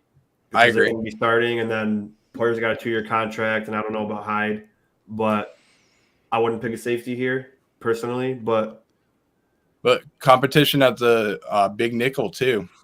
Got to remember. That's True. another area where we could use some competition. So Look at that. Dorian Williams went to the Cowboys there, 3rd round. Wow. he was going. That's the earliest I've seen him taken, actually. Yeah. in mock. Yeah. This We is got interesting. him. We got him late last time we did our drafts. Yeah. Like, Yeah, it was 4th towards round. Yeah, I Is he figured still- one of those 4th rounders. Part of my process was like hoping that these people would be where they typically were, Yeah. and then I was totally out And the it's window just now, totally so, throwing you yeah, for a loop. this went the wrong way. Yeah, I mean, I don't know. I'm between Morrow and Parker Washington, to be honest with you. I think playmakers for Josh. I mean, Let me see what Parker Washington. Parker brings to the board here. See what he looks like size wise. You're not gonna like his size. 204. You know what I think though with Parker Washington is Golden Tate. So the only thing you got to really consider with him, he can play outside, but the looks are on initial look. Yeah. He looks like a slot guy. Yeah, it's just tough because, like I said, I don't know the fate of people like Oliver yet. So I want to think about picking a tackle here, but I don't know if he's going to be on the team next year. If he's on the team next year, then obviously you can dedicate your attention to a different position. But Well, the other thing is you have to look at 2024 too. So if he is on the team and he can sit behind Ed Oliver, learn for a year, and then become a disruptive player for the Bills in 2024, then I'm okay with that. So yeah, yeah, because he's gone after this round, probably shortly after the pick, maybe. yeah. I don't know. It's up to you. Do you want to just load up on skill positions or? No, I say defensive. I'm okay with that. All right, Let's do it. Buffalo Bills. Let's just see. Amoro? Is that what we're going with? Yeah. 90.6. Wow. Wow, nice. Okay. Welcome to the Buffalo Bills. Kind of reminds me of Ed Oliver, to be honest with you guys. I was gonna say he's a little bit undersized for a D tackle, but he plays big. He's a freak. He takes on double teams a lot better from what I've seen. I know it's just the college level, but man, I think that's I know Ed does that time and time here, but I think Morrill can be a little more effective. He's got an extra 10 pounds on him. By the way, while we're waiting, I want to say make sure you reach out to all our channels, Nickel City Mafia, Red, White, and Bills, Go Bills Podcast. Give us a like, comment, and smash that subscribe button for us. We greatly appreciate it, and we love the interaction. Thank you guys for being out here today. All right, guys. What are you going to look for this time Tight end, around? linebacker for sure, and then wide receiver and whoever else Brett thinks we should look at. Yeah, I agree with you, Sean, right there. Wide receiver, too? Cam Jones is somebody that we haven't talked about. Yeah, I was debating picking him when I was narrowing it down, but never graded too high. 4 missed tackles. Look at that. No. You only had 37 tackles. Yeah. Look at the missed tackle rate, though, 7.1%. And he only played 5 games in 2022. I don't think he played many games. Could be a sleeper, though, Sean. Maybe. Yeah. He didn't test super well. I think that's why his stock fell a little bit. Guys, look who's out there. Wow, that's Mike's boy right there. Oh, man. I know PFF would grade us bad, but you got to think about it, Brett. I'd say either Andre, the guy above Cam, I can't remember the name. Cooper.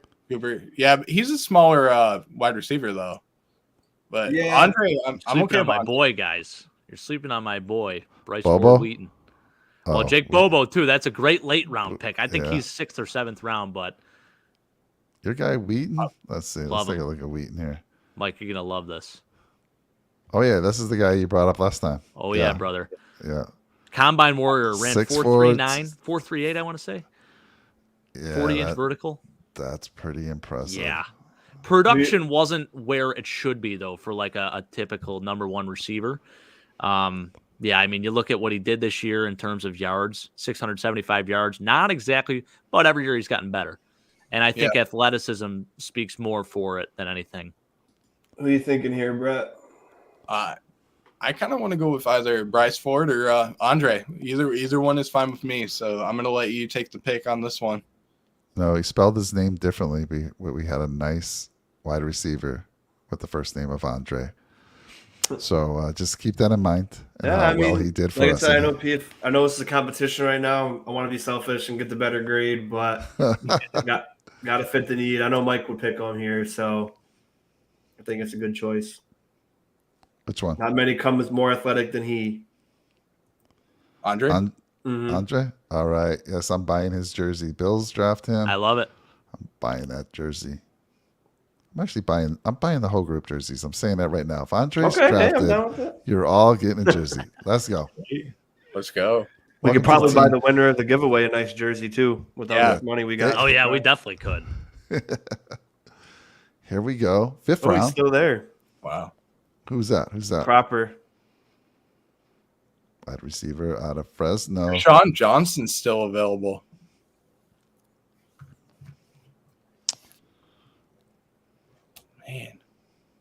Not bad at all. 13 yards of reception. I know he's short, Mike. I know he's short, but Hey, you guys are the GMs. Don't let me sway you. Jake and I are going to be battling over the size thing in our draft. I'll tell you that right I know now. we are. I mean, Roshan would be a good pick here, but we're fine with running back. So, Man, I'll tell you what. I love that guy. He's going to be good for somebody. I'm actually surprised he's here because remember last week in our draft, he was going like third round. Third round. Yeah. Yeah. Could you pull up linebackers though, Mike, please? Whatever you'd like. Sure thing. So Cam Jones. Cam Jones still available. Yeah. Owen Papo. That's another name to look out for. He's climbing a little bit. Let's take a look at him. So Cam Jones, the only thing with him is that he's coming off an injury. Yeah. Yeah. And he fits the size that a lot of the linebackers that I have pitched are in. 6'1", 226. He is a redshirt senior. He's got a little experience. I think he was a 3-year starter, I want to say. And then can you pull up Owens, please? Owen here? Yeah. Yeah. How do you say his last name? Owen Papo. Papo. All right. I'm just curious about size, just the difference in size. Same. About the same. All those linebackers, I'll tell you what, it's like your standard linebacker. I will say, Mike, those 6'4", 240 guys, much harder to find this day and age. And when they're running 4.5, even more impressive. And that's why they're going early too, Jake. Yeah. Yeah, 100%. What's your thoughts here, Sean? yeah, it's tough. Gotta get linebacker, maybe, I think. I mean, Or bring up tight end, too. Yes, sir. yeah, it's true. Davis Allen's still available. Zach Kuntz, is there? Yeah, I was looking for Kuntz, maybe. He's definitely available he's, still, He's right? got to be around. If he's Yeah. not, There's Sirvocea. oh, there Yep. he is. He'll be there next round. This is the 5th round, right? Yeah. Okay. Yeah, this is the 5th round. Man. I'm between Jones and Allen. I thought Kuntz would be there still, but You could double dip and go Jones here and then save that last pick for Sirvocea. yeah. Get tight end and then Or you could even go Davis Allen too. yeah. That's what I was thinking. Yeah, Kuntz must have moved up the board. Yeah, he man. definitely had He's taken. not here. Hey, so you guys get now you guys know how the board's gonna go, so you get the upper hand. I know this is an Advantage. advantage for us, I would say, Yeah. right? But Oh, it definitely is. Yeah. I know we lost Tommy Sweeney, so we either got to pick up another tight end or draft one. So I don't know. I haven't seen much tight end movement in the free agency, so Athletic kid. I like Yeah. it. I like it. I mean, I would go Davis Allen if you're down, Brett. Yeah, I'm okay with that. We can save the last pick for Sirvocea. It's a pretty good pick, guys. All right. Welcome to the Buffalo Bills, That's Davis crazy Allen. how much the board changed over. It was Yeah. like 4 days Yeah. since Yeah. we did a show. All right, nobody pick him. If you bet the over on our show, congratulations. You won a lot of money today. How do we always do it? How about this? I'm sure we'll have enough money to get a jersey once all the money's done in the next 3 weeks or 2 weeks after today. We'll do a poll of like top 3 players' jerseys that you would like, and then obviously if it's in the range, then a lucky winner could get a Bills jersey. I love That's it. a cool idea. I have an idea. So for whoever gets the time for the show that we're gonna do that day, is the closest one to get the time right wins the jersey. Oh, there we go. Yeah. All right, Brett. We can cheat on that though, right? So I think Jake would say, Big Al would say, hey, buddy, extend it a little Oh, bit yeah. more. Yeah, And Jake you know. will just go on and talk for another 10, 15 That's minutes. exactly what would happen. All right, Mike. You know who we want? Sirvocea. Bennett. No, I'm just. Hey, Brett took Stetson Bennett. He got an I A on that. know. I know. I know. I had some comments come in about that. So Shamari Connor. That's a nice. Did you guys take You a want- safety? Yeah, I'm taking. You want linebacker? Sirvocea. Yeah. we didn't take a Right. safety. If he's around.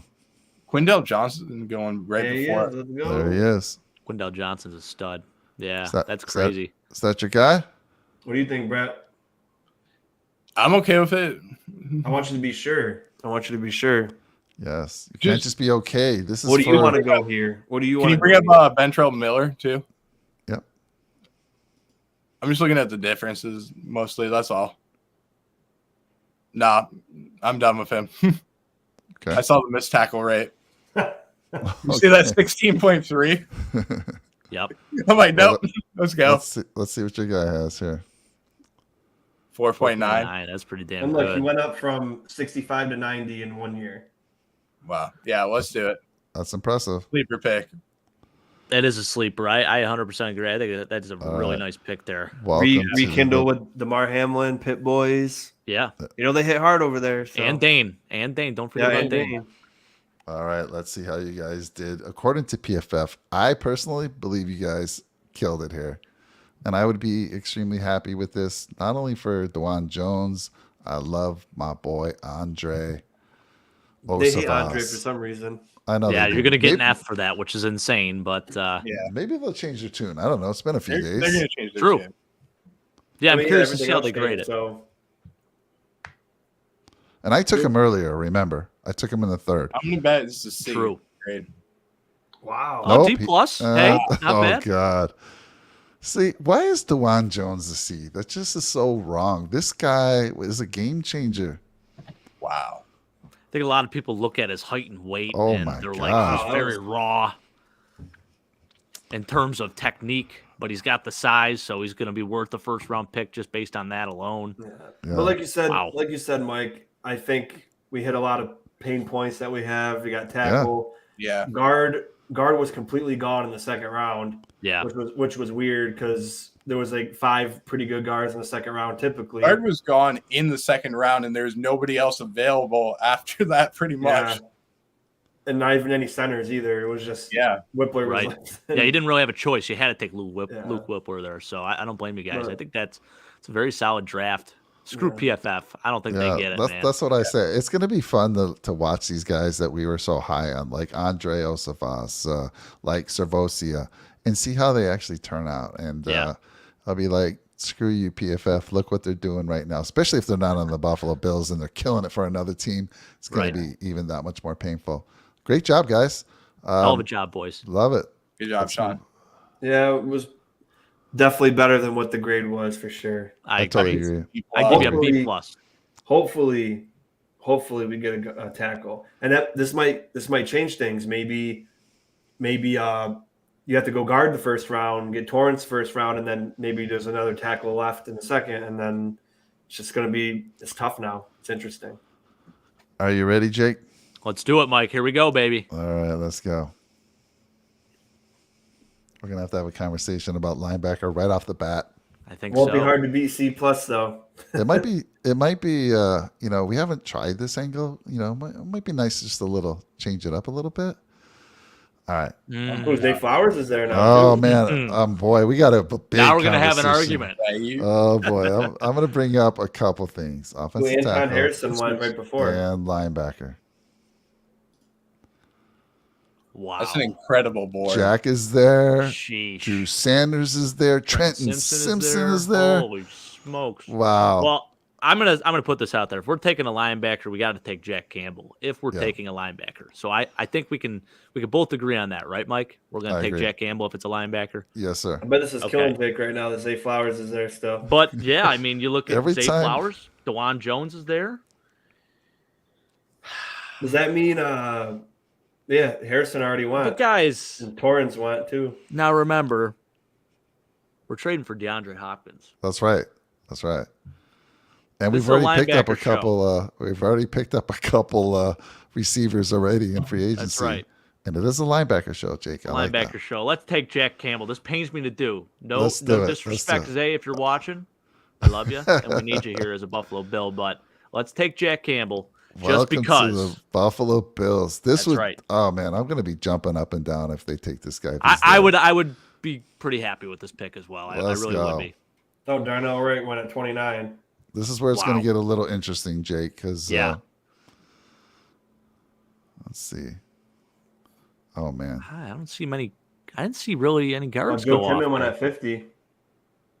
Luke All right. Whippler already went. They're gone. We're going to have some options here. What do we You got wanna for tackle? Let's look for tackle. None of our Matthew tackles ever Bergeron. seem to be there.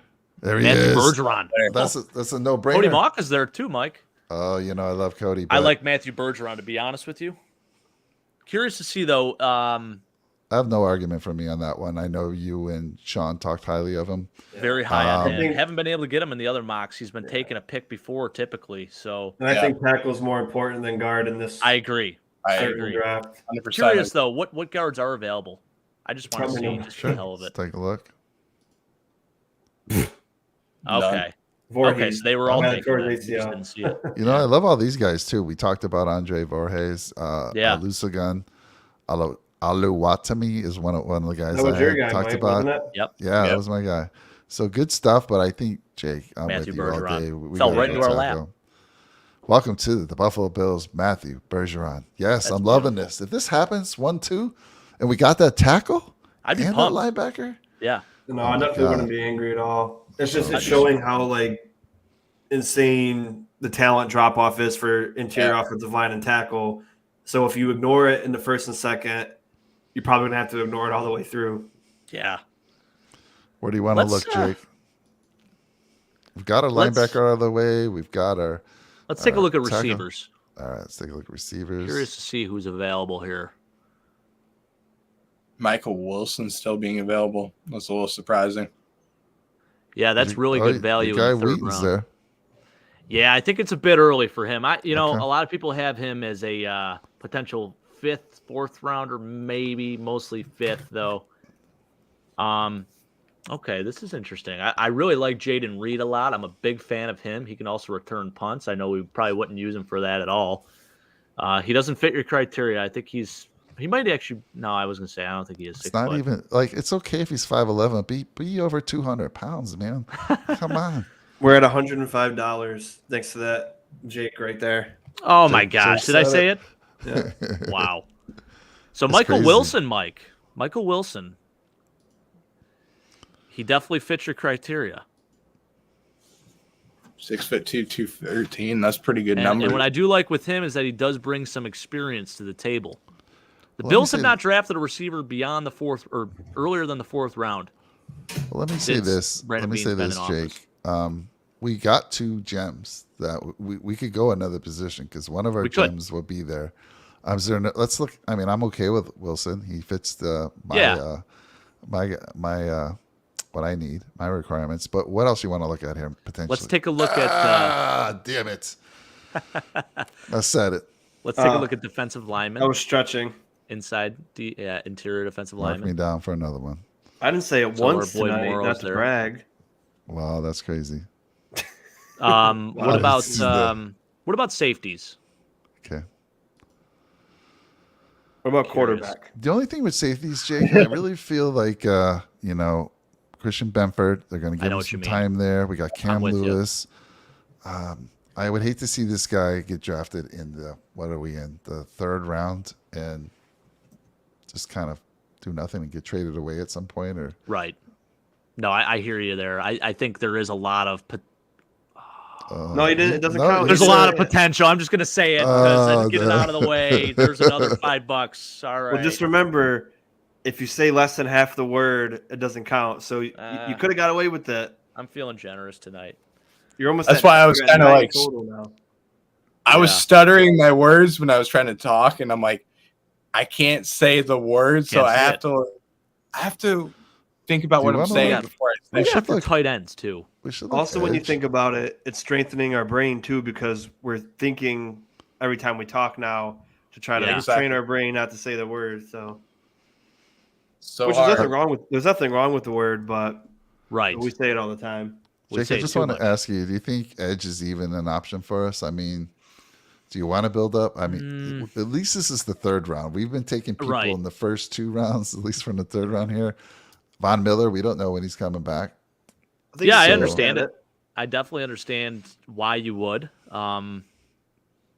Carl Brooks is an interesting prospect just because he's kind of played all over. He has the build of a defensive tackle, but he plays edge and he's quick and he's won a lot of one-on-one matchups with tackles. So for him, obviously, yeah, I mean, Wow. 6'4", 300, yeah, but he could play defensive end. That's the thing with him. He's also a very good run stopper. I think he definitely serves more as a 3-tech, to be honest with you, because I don't know if he'll have the speed to produce like he did in the MAC at the NFL level. And I love my MAC guys, but in all honesty, he's probably a defensive tackle in the NFL. And that's not a bad thing at all. I mean, 6'4", 300, that's bigger than that Oliver. So that is a not a bad pick in round 3, in my opinion. Garrett Williams still being on the board too. I know. Look at that. Our boy Zach Kuntz is up there too. I wanted to see who is still available, just tight ends. Oh, he's the next to go on the tight end. Now, that wouldn't be bad. Like, the 3rd round might be a reach, but for his athleticism, gosh, I mean, he would bring a lot to the table. I think, honestly, it's between him and probably Carl Brooks. Okay. So, Carl Brooks, according to PFF, That's is Isaiah much McKenzie for a better second. value. Great value. Yeah, I think what really is pushing him down a little bit on these draft boards is just the fact that people don't really know where to put him because he played all over the field. But this is at Bowling Green. This is not in the NFL. No offense to Bowling Green. You know, they play in the MAC. Listen, I love the MAC. Khalil Mack came from the MAC, played at UB. And there's a lot of good ball players in the MAC. But I think that's the biggest thing with him is there's a big question mark on where he fits best. But the Bills love a guy like that. They love a guy that's versatile. So yeah, I'm good with it. it. Say that the versatility, especially with the Bills rotating their defensive line as much as they do. You can bring in Carl Brooks, and he could play so many different positions. Right. Let's take him. And by the way, guys, for anyone that just joined, we did trade for DeAndre Hopkins in this scenario, okay? So it happened. So we got our guy. We got DeAndre. Traded away at Oliver potential. Oh, gosh. Oh, gosh. There's another one. So, JD, I want to say we had this gentleman or female, I don't know, JD1. I'm a Raiders spy. By the way, Josh Allen is overrated. Take care. Wow. Welcome to the Buffalo Bills, Carl Brooks. His first time we've really talked about him much. But I think linebacker, we filled that linebacker position, got another edge guy, big dude, very promising. So let's see. Let's see what happens. A lot of upside with that kid. We're doing some different things this time around. I'm trying to think of who he even reminds me of. Gosh, 6'4", 300. I mean, small school kid. Okay. Looks like they took Zach Kuntz. Oh, dude, but we're in the 4th, and we got Wheaton and Osavas, both there. Osavas. It looks like they took Kuntz for sure. Yeah, he's gone. Told you that guy's moving up. I mean, when you're 6'8" and you can have what did I say? He had a 40-inch vertical. Yeah, and he ran what 4.4. Oh, Stetson Bennett's still there too. Good luck with that guy. Who's that? I said Stetson Bennett's still there too. He's got a lot of experience. He's like 35 years old. Unbelievable. I know he does. I think he's 25 actually, right? Yeah. Like legitimately. 26 when he gets drafted. Jake, I'm good with receiver. I mean, I'm good with Ford. I'm good with Andre. I mean, I'll let you make the call. Unless you truly want to go somewhere else, but I think we need to get a big receiver that's going to make a difference. And I'm telling you something here that is hard for me to say because I really do love Bryce Ford Wheaton. There's a guy right in between the two of them who we have not talked about at all. Yeah, I was going to say, talk about him. He's about 6'2", I think. 6'2" in cleats, I could tell you that. I think he's 6'2". Okay, 6'2", he's over 200. Nice. He's an outside guy. He's got a really good catch radius, awesome hands. And then you look at his production and what he did. 107 catches for 1171 this year, Mike. Played in the Big 12, too, so he was playing against good competition. I wouldn't mind taking him. So I'm thinking my pitch is to actually take the guy right in between the two of those. All right, I like it. He played some pretty darn good teams, struggled against TCU. Yeah, he played against LT's nephew in that game, I believe. Okay, I'm good with it. But yeah, I really like this kid. His stock is going up a little bit, and this is really good value here, I think, in the 4th round. All right. I personally would have went with Andre, but since the boys before us took Andre and made me happy, let's go. Switch it up. Let's go with Xavier Hutchinson. Plus, we know what grade we're going to get if we do take him. So this is Brett's strategy. Brett Brett practices these things, and he knows exactly what guy's going to give him a good score. Exactly. So he goes with that. Here we are. We are in the 5th round. Fifth round. Okay, so let's take a look at safety. Yeah, Hick. All right, I like this. Yeah, Ronnie Hickman's there. That Hard might to not be a bad pick. Shamari Connor. Shamari Shaq Connor. Lawrence, is that? Yeah, I is that think you look Lawrence's at two brother? guys for late round, like late round, 5th and 6th rounds. Shamari Connor. Let and me check this Quindell guy out. Johnson. He's got to be over 6 feet. All right, he's right Beats it at exactly. 6. All right, I can deal Yeah. with him. Is Just Rashad think of the Lawrence It's Osiris not a his bad brother? option. I think at this point it probably is best available. Go take a look at linebackers actually, just quickly too. I'm curious to see if Dorian Williams if he was taken. Oh, he'd be gone. Was by now. taken. Okay, so Cam Jones is there. Yeah. Where are we in the 5th round now? Yeah, never Yep. mind. Okay. Best available. Yeah, You already took an edge, so edge is, I think, Ronnie Hickman. Did I you like think- that. Yeah. All right. I feel good Okay. about that pick. Welcome to the Buffalo Bills, Ronnie Hickman.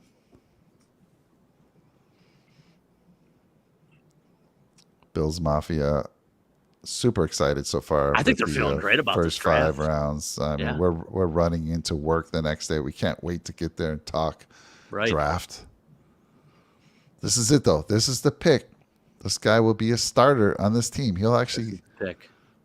I'm Have a huge hoping. I'm impact. hoping a kid named Jake Andrews is available out of Troy as a center. I think that's a gem Ooh, that is ooh. potentially a 6th round pick. Oh, And I said it you again. Said it again. Son of Oh a. my gosh! How do I do this? 11 times, Jake. 11 Today? today? 55 bucks? Total. Oh my thank God. 11 for Great. Jake. Wow. Jake Andrews, look at that. Is that who you wanted? Yeah, that's my guy here, Mike. Reason being, he's a What center. about Clayton Toon? Don't know a whole lot about him, to be honest with you. He's a quarterback. Okay. So I was gonna say, I didn't do wish. a whole lot of studying So on 6'3", he looks like he could play guard as well, right? he is. I would say he's similar to Luke Whippler. Very similar in terms of play style and kind of what he brings to the table. Also very Aiden similar O'Connell, no? with Yeah, Aiden height and O'Connell's weight. there still. Yeah, Aiden O'Connell. You'll get an A+ for that pick. Oh So yeah, we would. You're doing Brett best already knows. available. Brett already knows. I love the Jake Andrews one just because I do think he actually has an NFL ready frame. I love it. And his name's Let's go. Jake. Lock his it in. name's Yeah, Jake. it's- Can't of beat course. Got to go for that. Here we go. Welcome to the Buffalo Bills, Jake Andrews. Isn't Here we that go. Aiden guy the guy that said he was the best quarterback in the draft? I think so, yeah. Or is, Yeah, or is it the guy from Kentucky? I can't remember. One of them said Will I'm the Levis. best. Yeah, I think it was Will Will. Levis. Yeah. But he said he made a comment about something. I can't remember what it was, but he made a Oh. comment about being one of the best quarterbacks in the draft. Yeah, okay. But Like I feel like we did pretty good here. I think so. I'd be pretty happy Everybody's- with. I think it's a B minus. I like think that so, we too. had options at receiver. Here we go. Here we go. I think it's great, but they'll give you a B minus. What? Oh, D plus on the plus? Jack Campbell pick? Come Are on. you kidding me? Look at Jake Andrews. This is and why Ronnie Hickman, PFF though. is just, they've lost their minds. Well, you rounded off with 2 A's. That's good. Yeah, we did strong in the last rounds. I like the Carl Brooks, Matthew Bergeron, strong, and A lot of great picks. these there. guys. These guys are. I don't know who's That's at wild, PFF. man. I'm going to send them a complaint. So great stuff, B. We would have if Campbell was bumped up. I mean, but still, even DeJuan Jones was only a C. Are you kidding me? no. But Yeah, that's Yeah. ridiculous. A D plus. I mean, come on. What is that? it would have been interesting. I would love to see what the Wheaton wide receiver would have brought. We know that Osavas would have probably brought a D. I think you guys got a D plus with him. Yeah. Yeah. Been If you interesting to picked see. him, we what would have got they- the same. Probably would have been same similar. grade. Yeah. Yeah. It would have But I been like these. I actually do like Xavier Hutchinson a lot. He's definitely growing on me a little bit, especially as a day 3 kid. I will say this: if this was our draft, I would not be disappointed. I'd be very happy with that. So Yeah. Even split offense and defense. yeah. And we didn't go. Well, we did go early, but there's that linebacker. There's that big physical linebacker. Beautiful. All right, that was fun, guys. Way over. Yeah. What the over. heck? I We mean, said it was going to be a short show. we just can't get it done. I don't know, but I hope everyone out there enjoyed it. It was a lot of fun. We'll Sean, be do you have coming- Do you have the tally board before we what's end the up? tally right Yeah, now? let me count. It takes me a I'm minute. definitely leading the pack. Like I 11. added like at least 3 today, if not more. 80, 95. Wow. Well, I lost count. You just talk about something else real quick. Hold on. Sorry. Well, I was just curious to count per person. 30, 35. Well, if everyone's wondering what we're doing, we got a little jar that we're putting $5 in for every time we say the word, and I posted it in the channel. And if you catch us and let us know, it was funny. Somebody actually commented over on our side on Nickel City Mafia, and they caught Brett saying it, and they actually put the timeline. That's They're like, amazing. "You guys-" Well, I never added it in here, so I got to add that for Brett too. I Whoa. freaking love it, man. So Man. we're at one. Stop calling me out, guys. We're at 130 total. Holy Wow. crap! Jake has 11 total.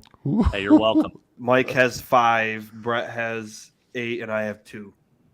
I don't know how you did it, Sean. I think you spoke less today. You talked Money less today. motivator. That was it. Clearly, But, I just want to piss it all away, Well, Jake which didn't have does to add have up because I 6. do spend. Jake purposely said it at least once, so Oh yeah, he could have had 5 today. I was but- feeling generous. Big Hey, Al well- said you're going to have to get a side job to pay for this. I and know, your, I know. Holy and smokes. also the bar bill tab that you're going to have. But Yeah, I'm remember, screwed, man.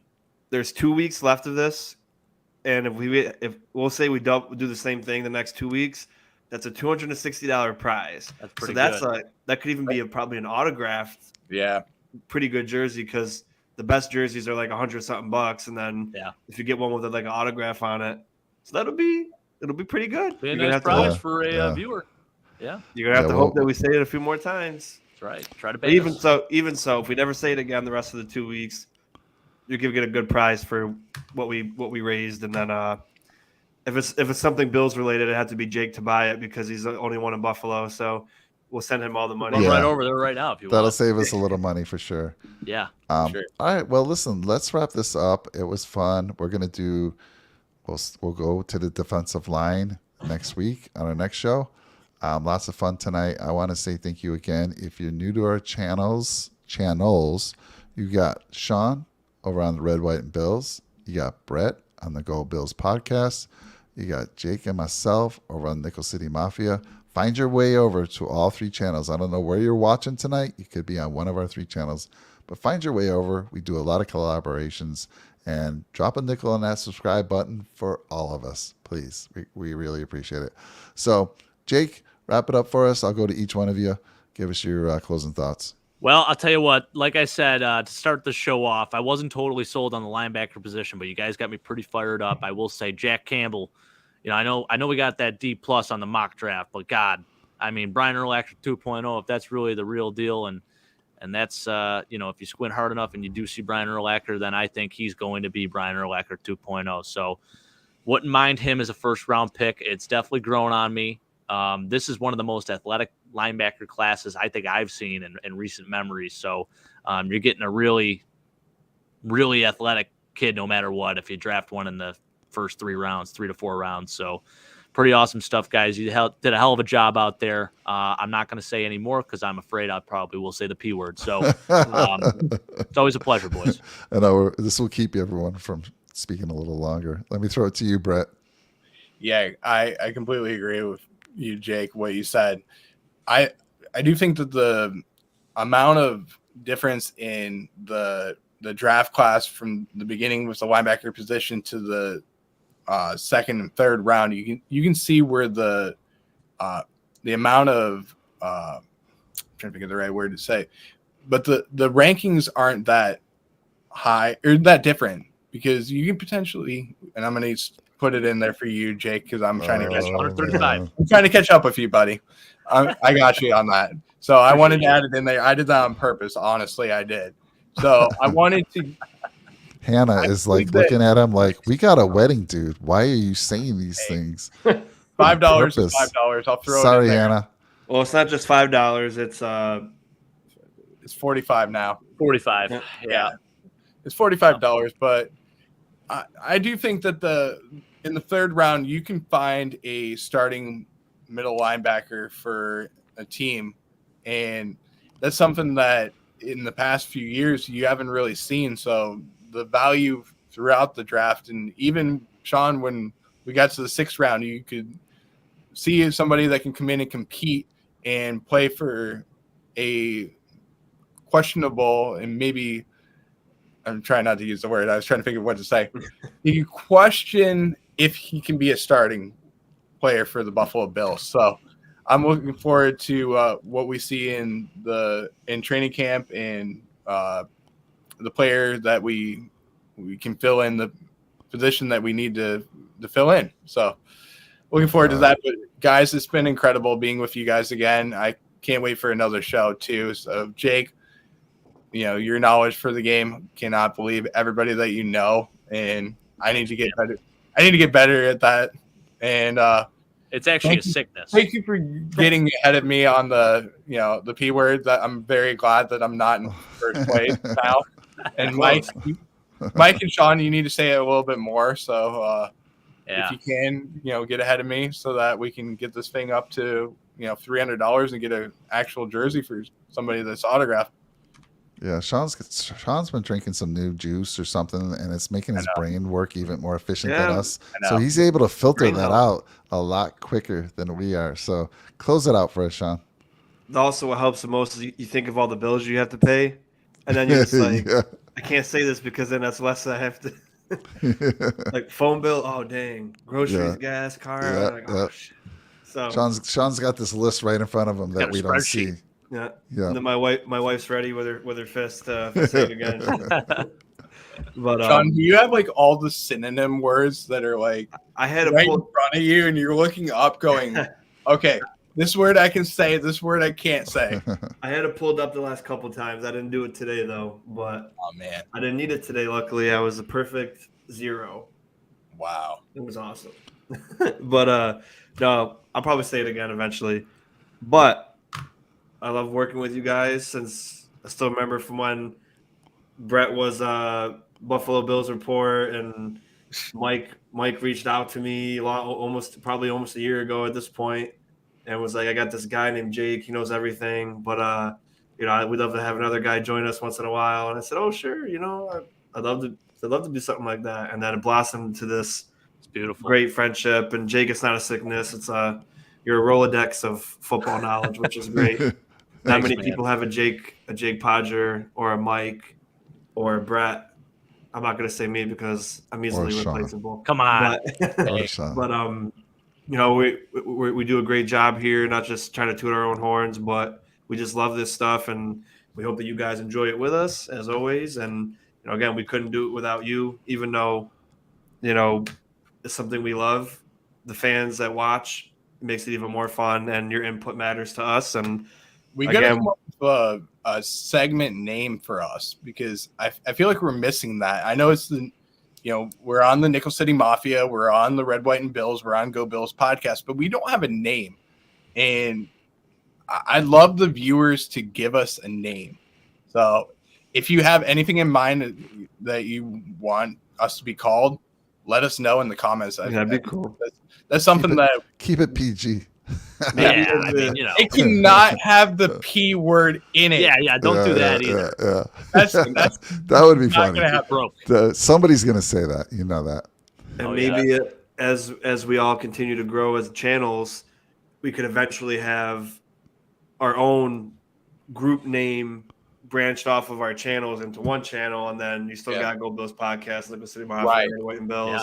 But then when we do our once a week or whatever, hopefully we do it more than once a week once the season starts, but then we could stream just from that one page. But that's in the future once we keep continuing to grow and reach new heights. But again, can't do it without the people watching, and love you guys and look forward to this every week.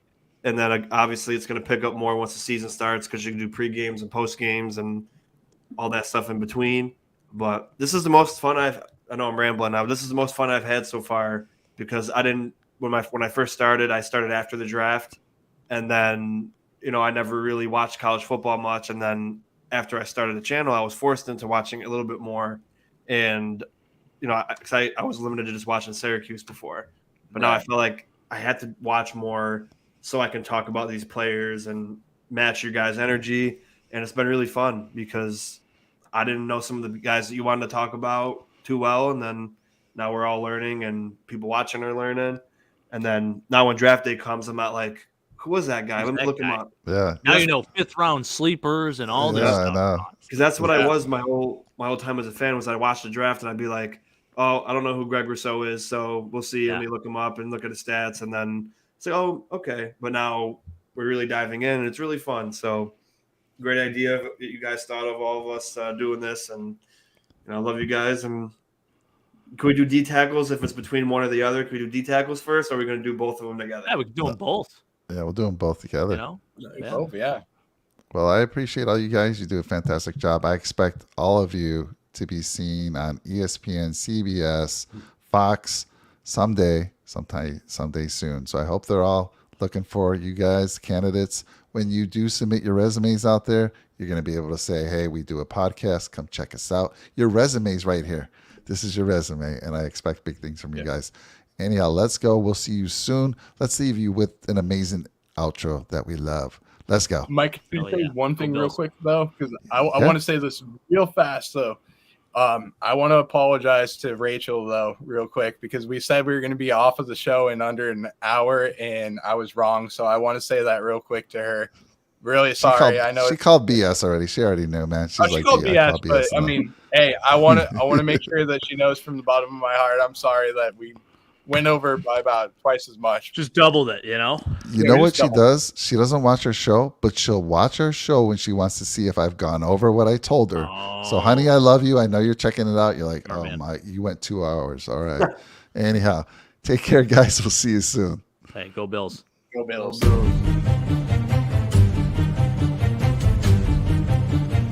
Bills Mafia, circling the wagon, you feel me? Nickel City Mafia, let's go! Josh Allen, quarterback supreme, leading the Bills to the top of the league. Weapons by his side, and that defense hella mean. Buffalo's got a team that must be seen. I said Buffalo's got a team that must be seen. Yeah. Come on. J17 leading the charge. Buffalo Bills on the rise. Passing game on point. Ain't no mirage. Happening right in your eyes. Ain't no surprise. Buffalo stacking the QBs. Stephon Diggs something in the past. Group cars in having go deep. We're circling wagon. Just wait and see. From Wyoming to the NFL, Josh Allen's got the skills. Air raid, deep ball, touchdown for real. Leading the Bills to playoff drills. Real time, this ain't no drill. Cold game, we're giving them chills. Check the score, now you know the deal. Nickel City Mafia.